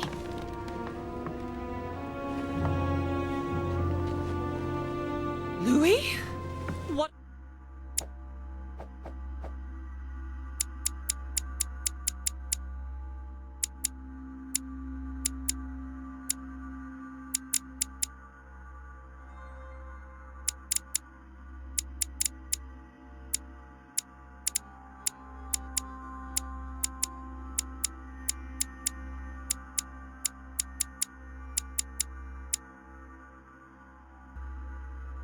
Earth is going. Mother!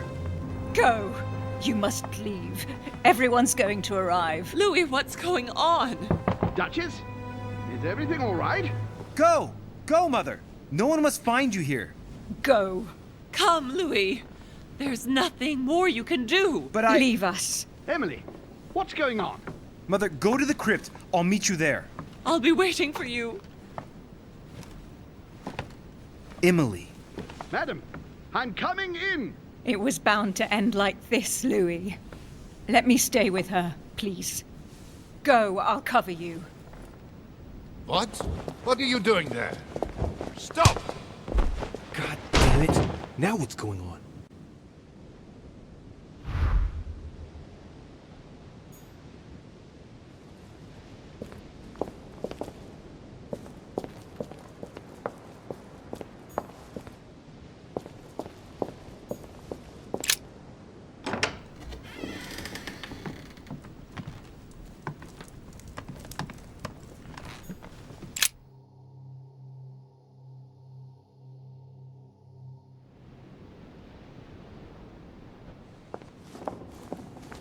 Good God!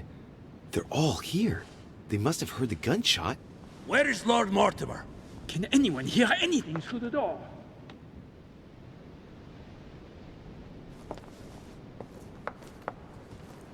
Did you hear that? I was not dreaming, was I? Certainly not, Duke Godoy. What's going on? Someone had the bang coming from the Duchess's room. She isn't answering. Gentlemen, go back to your rooms. Go back to your rooms. I shall find out from Lord Mortimer what this is all about. Thank you.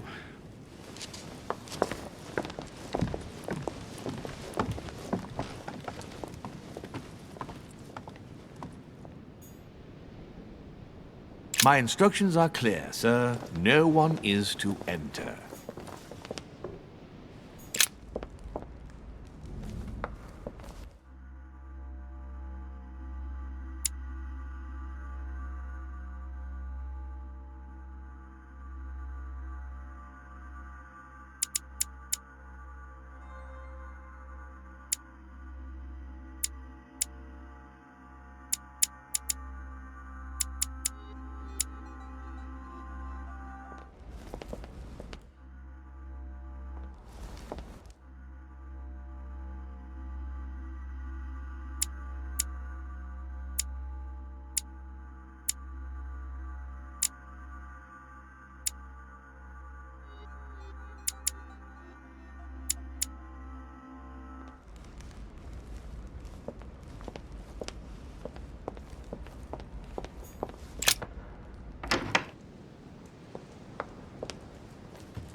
The lock is surrounded by a triple circle.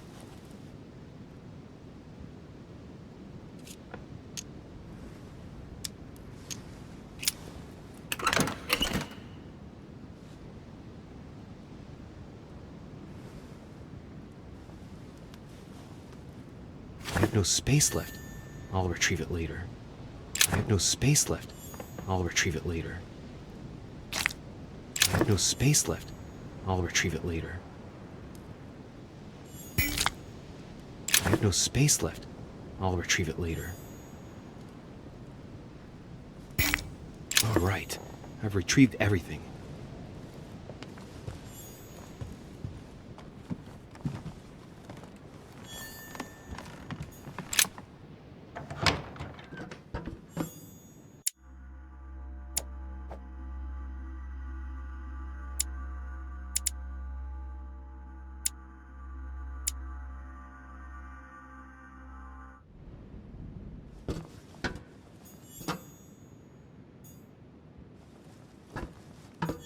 Golden elixir.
Louis!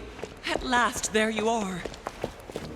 Mother, wait, Come, we have to be quick. No, wait, Mother, Time is running out, Louis. first we must... No! That's enough. I won't go a step further unless you explain to me what is going on here. I'm begging you. Talk to me. You must trust me, my son. You are not ready yet. You are the one who should trust me. Tell me what's happening. You would never believe me. I came all the way here for you. Now I've found you. I'm ready, Mother. If only... Louis, I have always taught you to keep your mind open and rational. I know you are going to find this hard to believe, but what I am going to reveal to you is entirely true. Many years ago, I found out that demons really do live among us. I beg your pardon? And that they can influence our thoughts. Mother, listen to yourself. I know you're exhausted, but for crying out loud, listen to what you're saying. Demons? What next? An ancient monster with a head like an octopus? What do your demons look like? Have they got horns and a pointed tail? No, these are not creatures with billy goat's legs.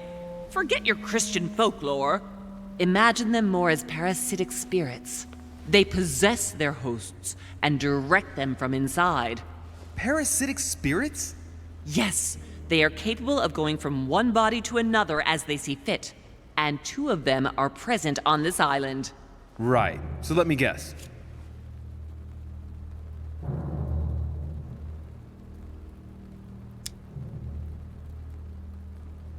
Lord Mortimer and Sir Gregory, right? You felt it too? No, even if Home does look the part.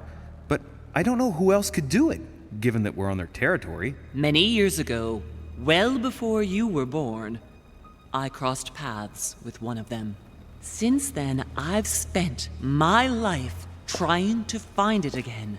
When we recovered the Al-Azif, I was persuaded that von Burchard was working for this demon in one way or another. But I thought he would hand the book to a middleman during this conference. That's where I made an error that could well turn out to be fatal. The one who Burchard was meant to give the book to was none other than the demon in person, Mortimer. Not to mention that Home had sent Volner to get it for him. Home and Mortimer are demons? They both seem to disagree about many things, but I'll admit I never knew exactly why. There are many of them, Louis, not just those 2. Mother, have you any proof to support any of this? Of course, but you do too. You had everything laid out in front of you. Didn't you notice anything?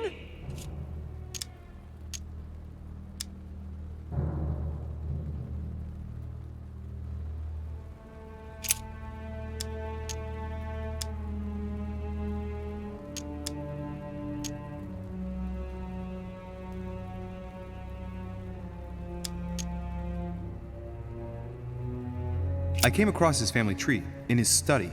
An only son. Since the Third Crusade. The fall of St. John of Acre, Louis. The fall of St. John of Acre.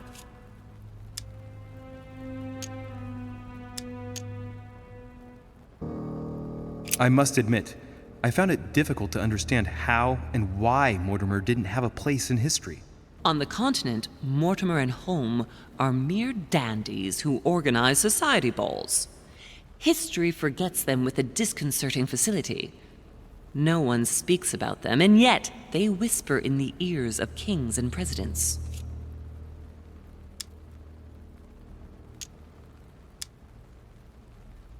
Well, those property deeds across the world, all signed by the same hand and over several centuries. I am proud of you, Louis. I found your notes written in lemon juice. Where all eyes size you up. At one stage, I was so afraid of losing my mind that I noted everything down. Congratulations, Louis. Wait, please tell me you didn't open Pandora's box. The urn? No, I didn't. Why? Good. We'll deal with it later. I went beyond the Nightmare Mother. You understood the Masonic date. 1191. Of course! It was during that siege that the demon took possession of Sir Mortimer. They spent a whole night in conversation until the early hours of the morning. Mortimer had passed the test. He had charmed the demon, and so it chose him to be its host for centuries to come. But tell me, did you find his secret study? I did indeed. Did you see his maps of the world? He has contacts the world over. Yes, I've been developing the Golden Order across the world for many years, and I've never seen anyone with such influence. It's simply inhuman. You mean the conference? How can you explain that someone manages to bring together so many important figures without anyone knowing? And without any security or personnel. Louis, I am proud of you. You came all this way. You found me. You have surpassed me. You taught me everything I know. Right. How did it all begin? I saw him! What do you mean you saw him?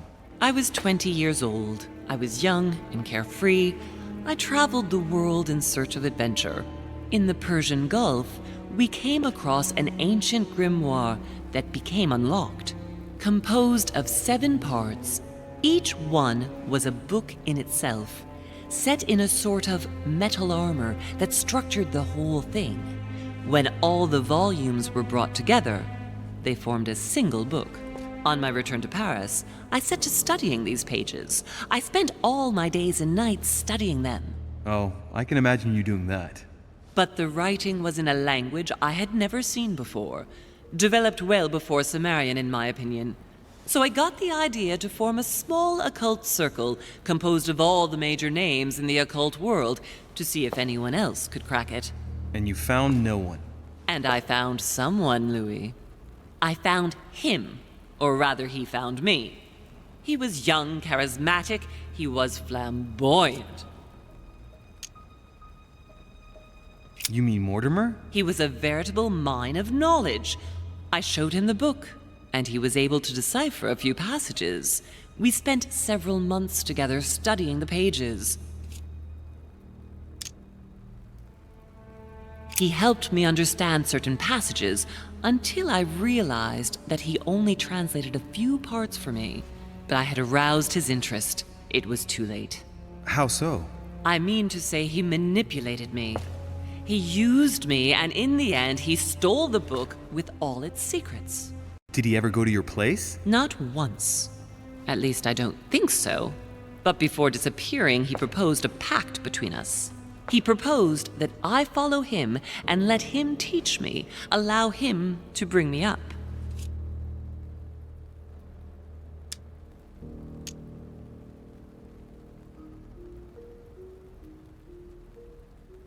And you refused, of course. Why, naturally, Louis. You don't make deals with the devil. After that, I spent my whole life looking for him. 3 years later, in Berlin, I just missed him. In London, I lost 6 members of the Order in a chase. In 1741, in Tunisia, I found a sect of fanatics who had crossed paths with him once. 1741, in Poland. 1749, in India. 8 years ago in Venice. We agreed never to speak about what happened in Venice, Louis. You agreed, and that was before you spoke to me about demons. Wait, the baby we delivered, you and me, that night in Venice, did he have anything to do with Lord Mortimer? The child was his son. We stole his son? Are you insane? I always thought we took him to save him. That was the case. It was precisely to save him from his father. Need I remind you the mother died during childbirth? What became of the child? Later. For the moment, that is not the key issue here. Once we found the Al-Azif in Paris, I followed von Borchardt's trail here. I didn't think it would lead me straight to the demon. It was careless of me. He toyed with me for a few days, until I caught on, until I saw him as he was. But he had no intention of letting me leave. We are all his pawns, Louis, and if we don't want to spend the rest of our lives turning round in circles here, we must absolutely get off this island. All right, can we move on? Wait a minute, one last thing.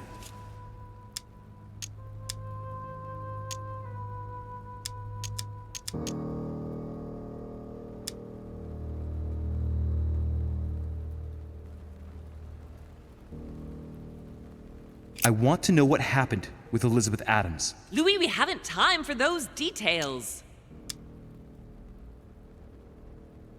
I'm sorry, Mother, but I want to know. She was one of the receptacles for these monsters.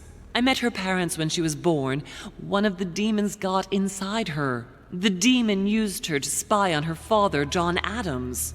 He is one of the founding fathers and vice president of the United States, you know. Mortimer possessed her? No, I don't think it was Mortimer. Her father, John Adams, hired me to tend to her, but the evil in her was too deep. In spite of the various treatments I tried on her, I never succeeded in getting it out of her. It's not something I'm proud of, Louis, but I had to try everything. Do you know who killed her? Absolutely not. I want to know what happened between you and Emily's sister. Great responsibility often brings difficult choices, Louis. That's all you need to know.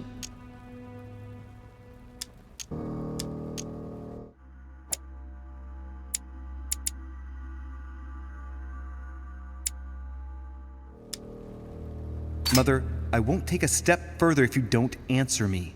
You dare blackmail me? I'm listening.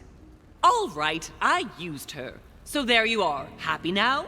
We had the Al-Azif, and I didn't think we would be able to escape with it. In order to ensure that the book did not fall into their hands, or that one of them couldn't read in us where we had hidden it, I asked Emily to... It's Emma. Yes, or rather for me, it was Emily. So I asked Emma to hide it without anyone seeing, and then I disposed of her. I am sorry for her, but she was part of the Golden Order, Louis. She knew the rules when she joined.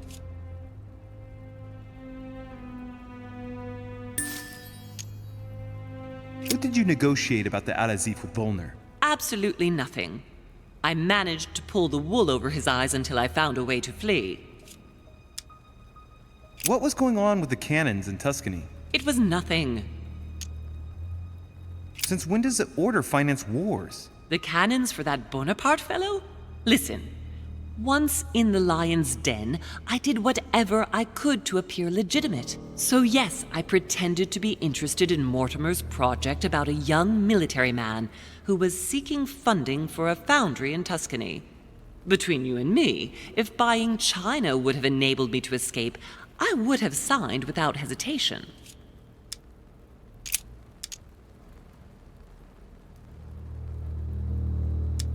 Are you going to tell me what happened to your hand? Better than that, I shall show you.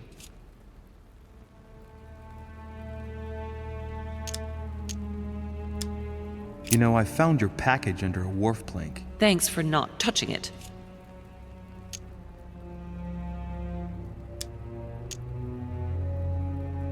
Samuel Ritter du Choix. You wanted to send me a letter about Godoy. I wanted you to run a check on Duke Manuel. But frankly, it doesn't really matter anymore now. Godoy is just a pawn like the others. He is not the one I was looking for. On the evening of my arrival, Cardinal Piaggi came looking for you. He was determined to give you a letter. More of his lists. Louis, I think I know what's in that letter, and I beseech you to believe that it is the least of our worries. We can sort that out later. Are you going to tell me what happened to your hand? Better than that, I shall show you.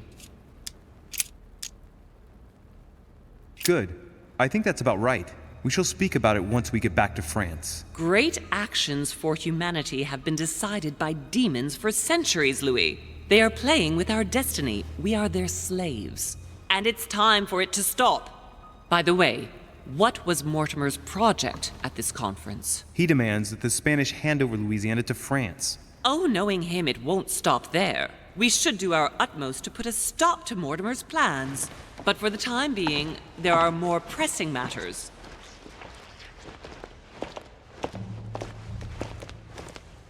Are you going to tell me why we're here?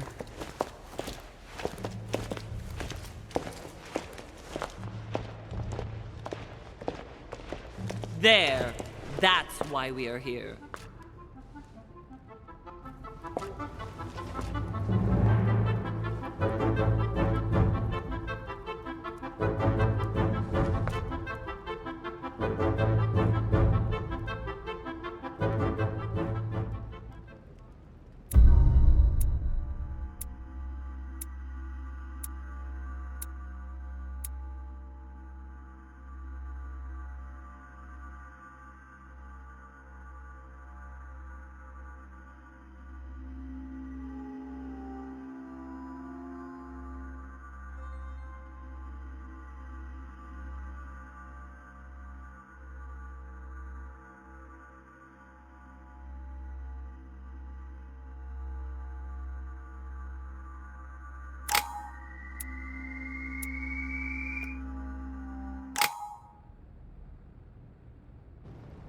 Reassure me, we aren't going to have to force that one, are we? I don't think we're even capable of doing it. You're going to have to find a way to open it. Why, of course. And what's inside? Something to vanquish them with? Perfect. So, how does it open? We'll need several keys. I found a note from the architect who conceived the mechanism in Mortimer's secret study. We have to first gather 5 objects before we try anything. Are the 5 objects the keys? Exactly. We have the Clement III cross, the nails, the Gutenberg Bible, the exegesis of Judas, an armillary sphere, and all we need to match up the dates between the different calendars.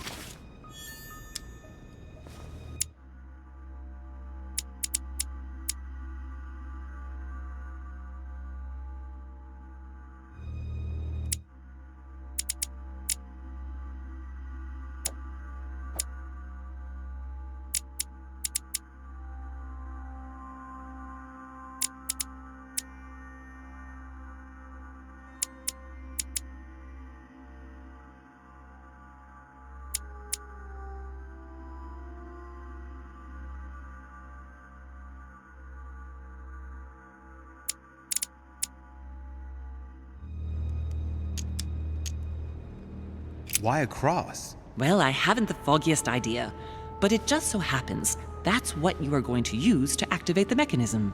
I found the one Mortimer kept. It belonged to Cardinal Guibert, better known by the name of Pope Clement III. Perfect. Where is it? Unfortunately, I've lost it. When I lost my hand, I went dashing out, and it must have fallen from my pocket.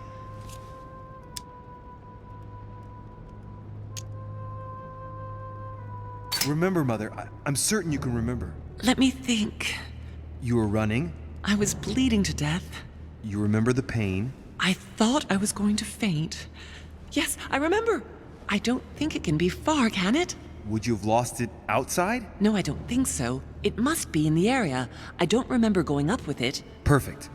I'll search the crypt before leaving. Some nails? Don't ask me. I'm not the one who made the mechanism, you know. When I arrived, there were already a few of them inserted, so I didn't have to worry about those. On the other hand, I remember seeing some in Mortimer's secret study, behind his nightmare. In a golden cup? Yes. Yes, I saw them too. Perfect. It will be easy for you to find them then. You need 3 of them. Very well. You remember what to do about the rollers. 1191 to enter, and 6466 to exit. Of course. An exegesis. Anything else? Did you manage to vanquish the Medusa? To open the chimney? Yes, absolutely. So you've already come across it. It's the Bible of Judas that is exposed in the secret room behind the chimney. Why do they call it an exegesis? Because that's what it is, and not an apocryphal Bible, strictly speaking. It's the study of a text with a summary, not an actual Bible. Anyway, well done for the Gorgon. You did well. You didn't get tricked by the light bouncing back. Thanks. Do you think I can take it safely? We haven't got a choice, Louis. Without it, we won't be able to work out this cursed mechanism.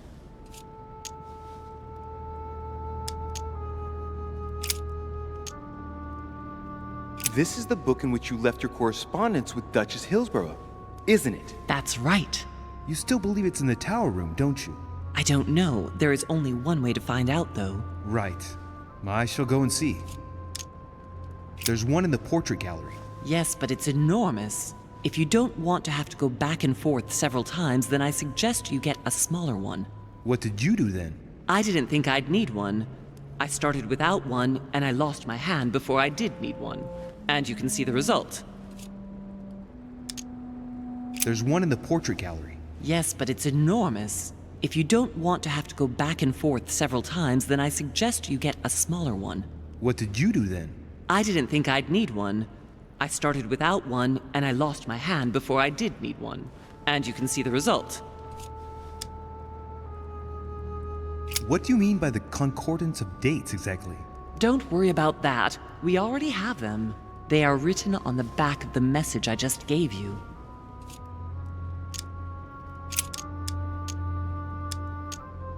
One last thing before you go. Be very careful. If you come across anyone, they can all potentially be spies of Mortimer or Holm. Don't ever confide in anyone because a demon can slip inside them at any moment. Wait, not all of them though. Take Washington. Especially Washington. He's been conditioned by Mortimer for years. Look at them, for crying out loud. How do you explain their behavior otherwise? The most influential politicians in the Western world gather together without the least protection, without a single aid to assist them, to participate in a conference during which the guests start dropping like flies. Me, Adams, Peru, Hillsborough. Look at the number of calamities that have happened over the past few days. And not one of them has asked to leave the island? Do you find that normal? You'll see. Go up to the manor to look for the keys, and I wager not one of them will speak to you about my being in Emily's room. Do you think so? Go on, you'll see. And come back with all the objects in one go. Time is against us. And remember, the code to get out of the secret office is 6466.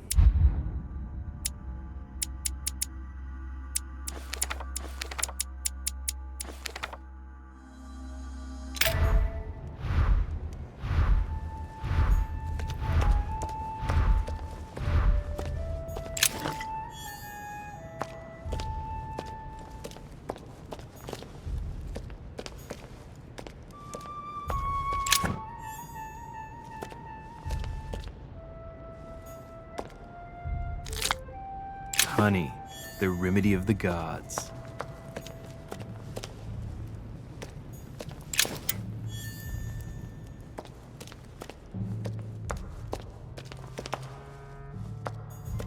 A drachma.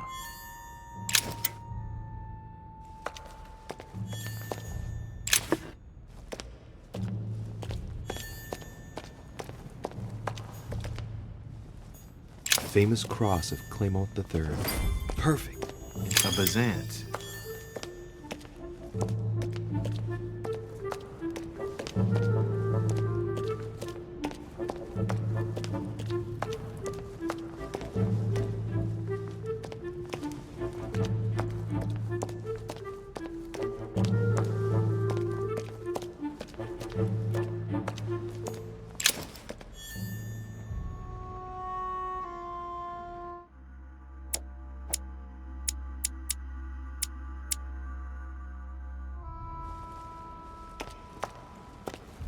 Carmelite water will give me a little reprieve.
Let's see if the statues are in place yet.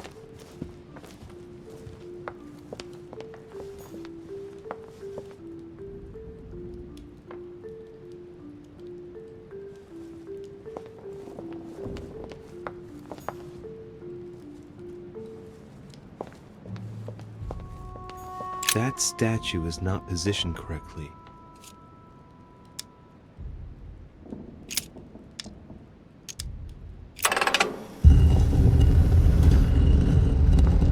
Open sesame.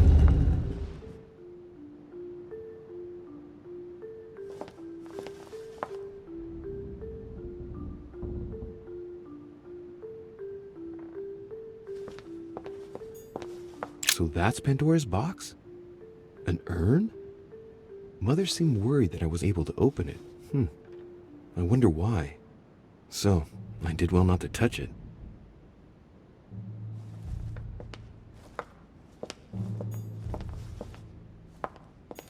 The Ring of the Nibelungs. Even if Mortimer is several centuries old, I don't see what part he has in this legend.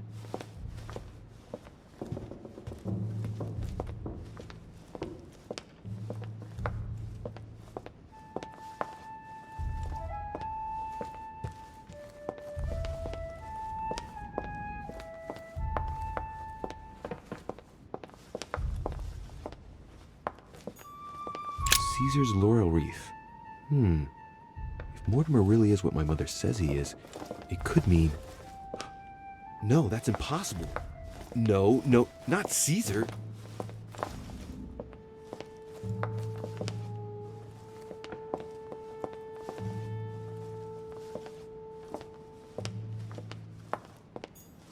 Hey, Mortimer is the author of this work. It talks about his passion for art.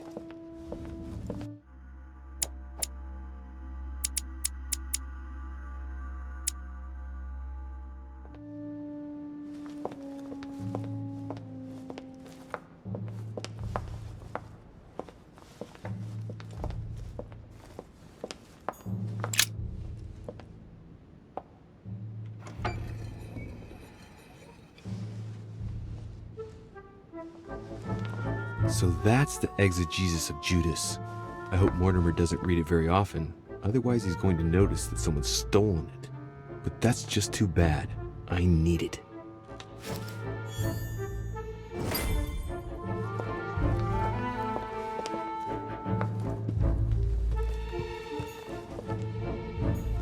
Given all the relics preserved here, it wouldn't surprise me if Mortimer claimed it was Excalibur.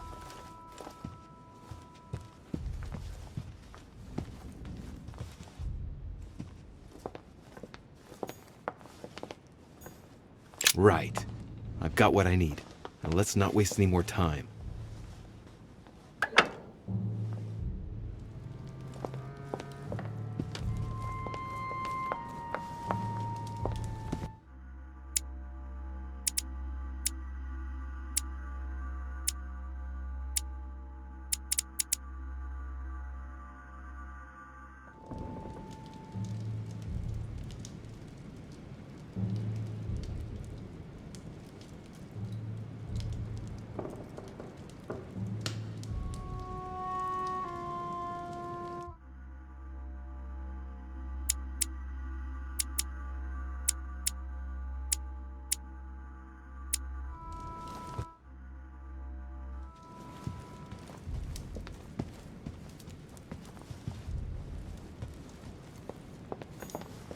The Song of Roland.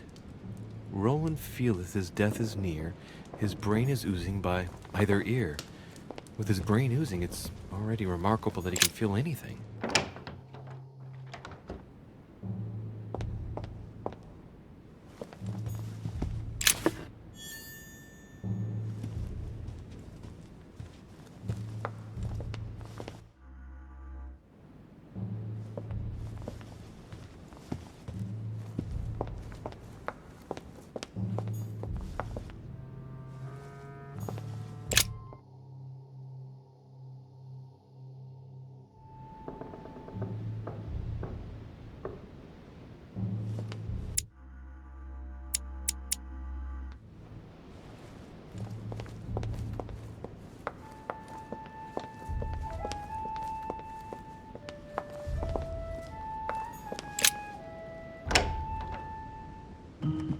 Ah, Louis. Glad you're here. Blasted. He's gonna talk about my mother.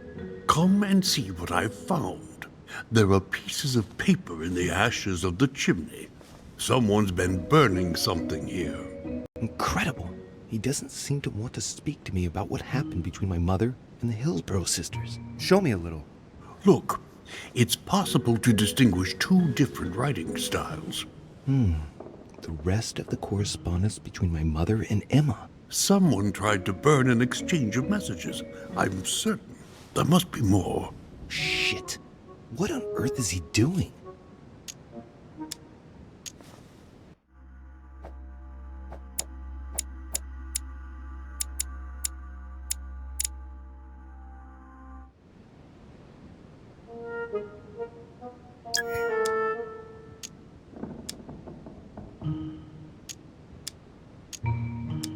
Ah, I see. I know what it's about. Do you know who was doing their communicating in this room? Yes, but of course we must keep it to ourselves because it is still a sensitive matter. Volner and Elizabeth had an affair. Volner hinted that he found a way to remain discreet about it. I admit it is ingenious. Well, I would never have guessed. Delighted to have helped, but I still have to find my mother. Of course. We shall see each other later in that case. I wasted enough time. The Bible.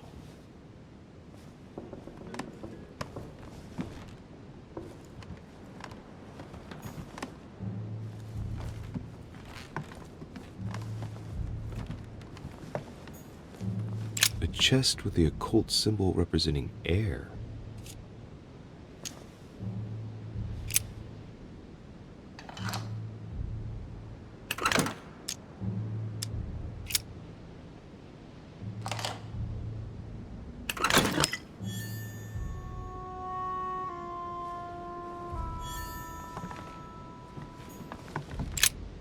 The Bible's still there.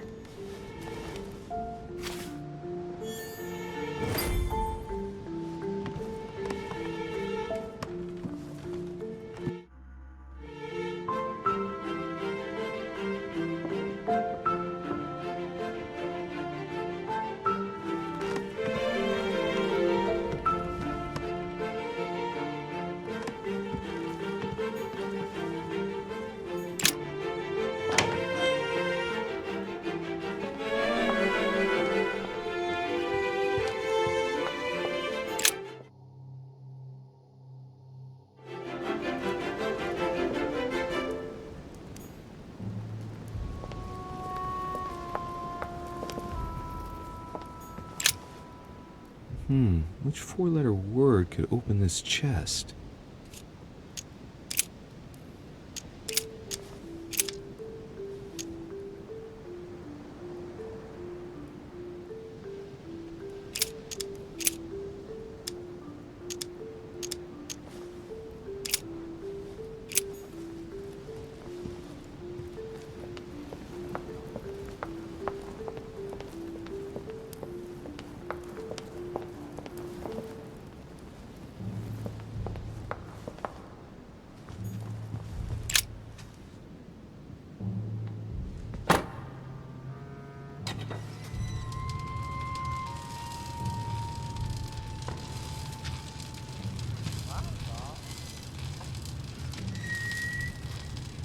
Right. This time, it'll be a lot quicker. If I remember rightly, the code was 1191.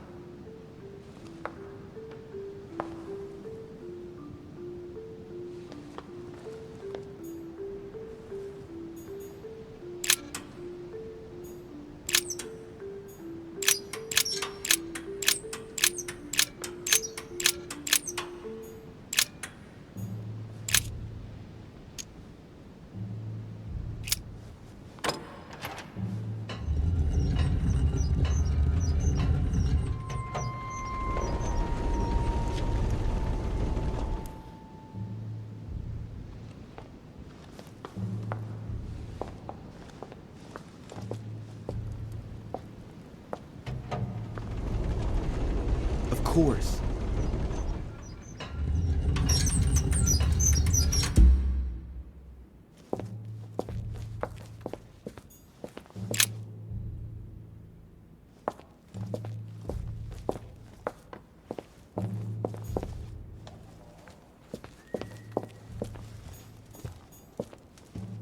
There. Those are the nails I was looking for.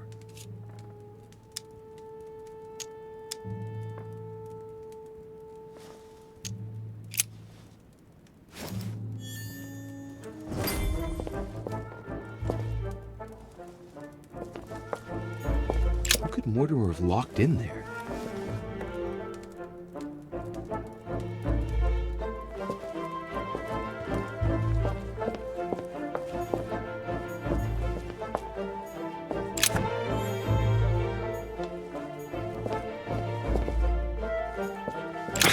It's locked.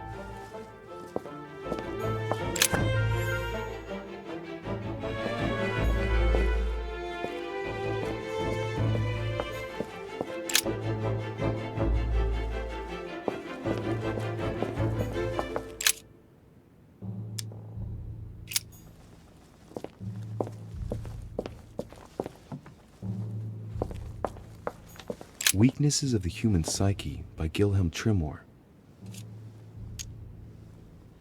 Gilhelm Trimor. Trimor. An anagram of Mortimer. Wow. Arrogant enough to publish writings on mental control in full view of everyone. I wonder who he's writing for. Weaknesses of the Human Psyche by Gilhelm Trimor.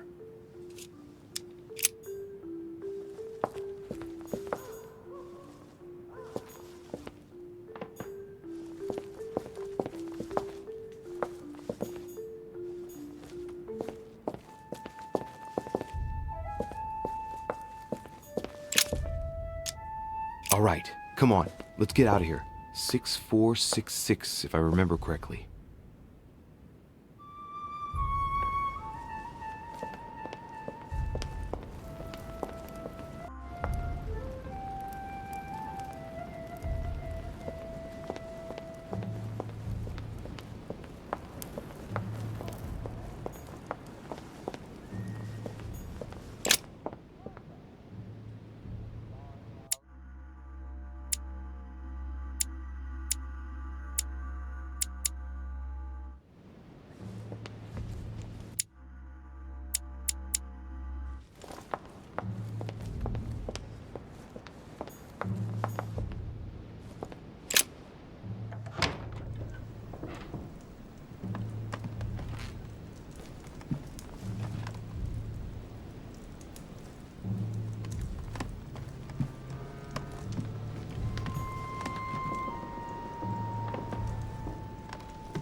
An armillary sphere. Perfect. That will save me some time. I only hope that he isn't going to realize it right away.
So, Good. You've managed to gather all the keys. Yes, that's right. I have everything. What should I start with? Place the Clement III cross on the console. Then you have to put the nails on the disc of the door.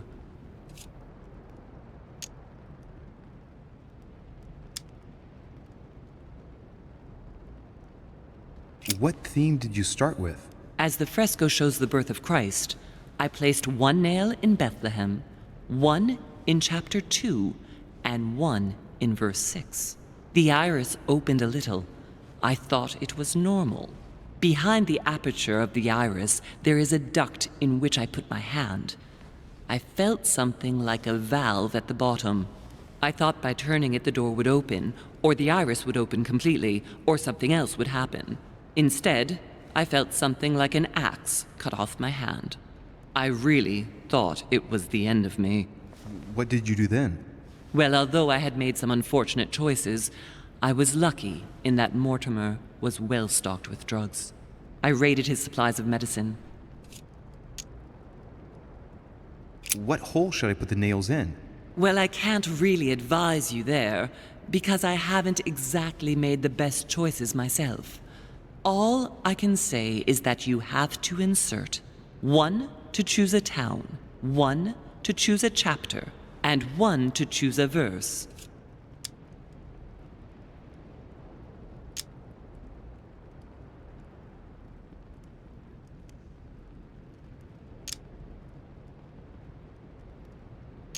All right, my turn now. Go ahead, impress me. I'll shut up and let you concentrate. This exegesis contains comments from Judas on the different Gospels. It only contains certain chapters and verses, and the chapters are indicated by Roman numerals. The lexicon refers to different chapters and verses from the exegesis of Judas.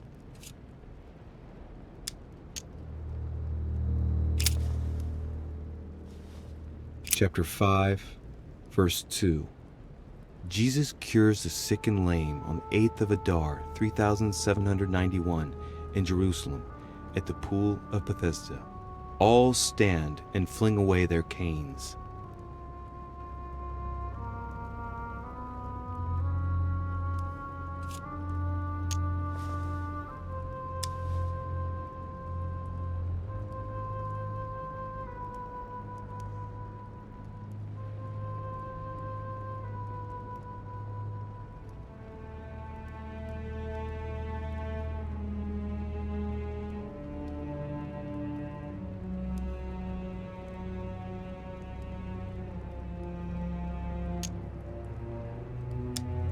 Chapter 5, verse 2. Now, there is at Jerusalem, by the sheep market, a pool, which is called, in the Hebrew tongue, Bethesda, having 5 porches. In these lay a great multitude of impotent folk, of the blind, halting, and withered, waiting for the moving of the water. Jesus saith unto him, Rise, take up thy bed, and walk. And immediately the man was made whole, and took up his bed and walked. And on the same day was the Sabbath.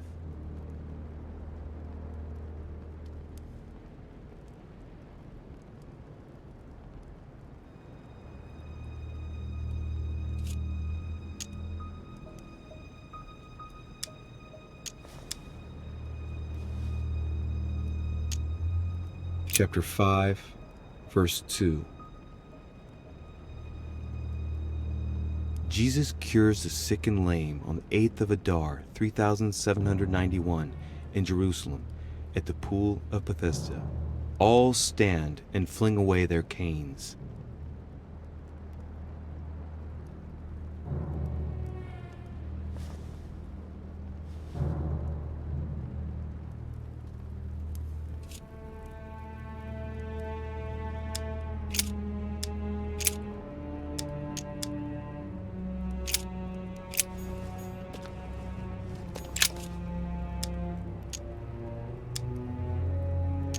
What theme did you start with? As the fresco shows the birth of Christ, I placed 1 nail in Bethlehem, 1 in chapter 2, and 1 in verse 6. The iris opened a little. I thought it was normal. Behind the aperture of the iris, there is a duct in which I put my hand. I felt something like a valve at the bottom.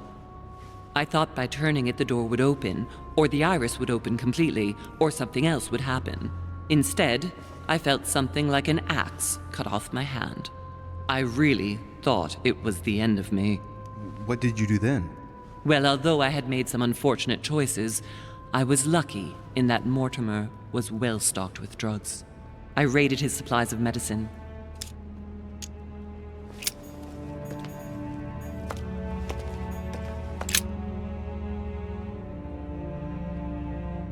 The cycle of the moons has nothing to do with what I'm doing right now.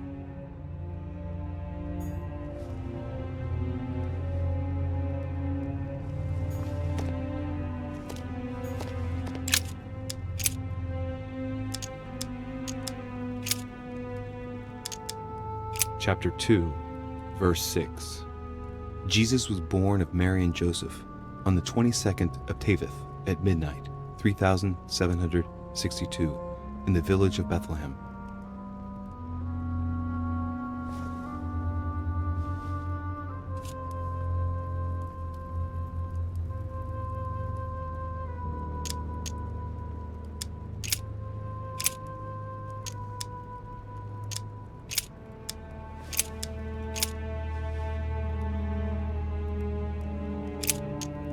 Chapter 2, verse 6. Jesus was born of Mary and Joseph on the 22nd of Teveth at midnight, 3762, in the village of Bethlehem.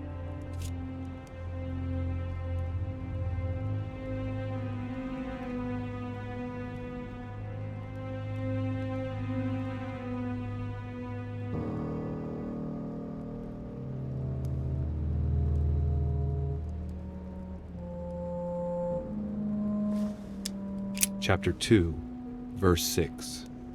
Jesus was born of Mary and Joseph on the 22nd of Teveth at midnight, 3000.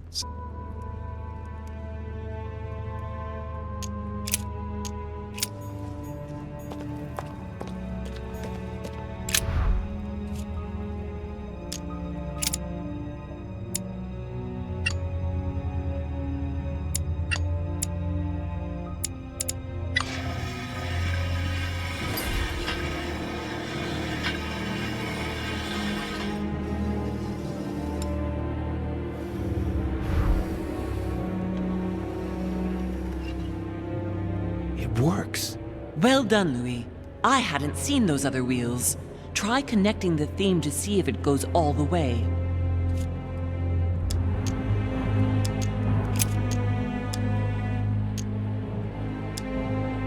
Look at this. There are notches between each of the wheels.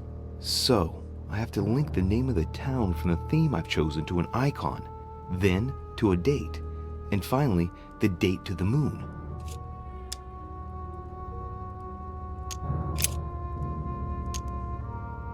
In the occult sciences, we represent the full moon by an X. As for the dark moon, called the new moon, in cults, it's often associated with something harmful.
I can feel the lever at the bottom. Good luck.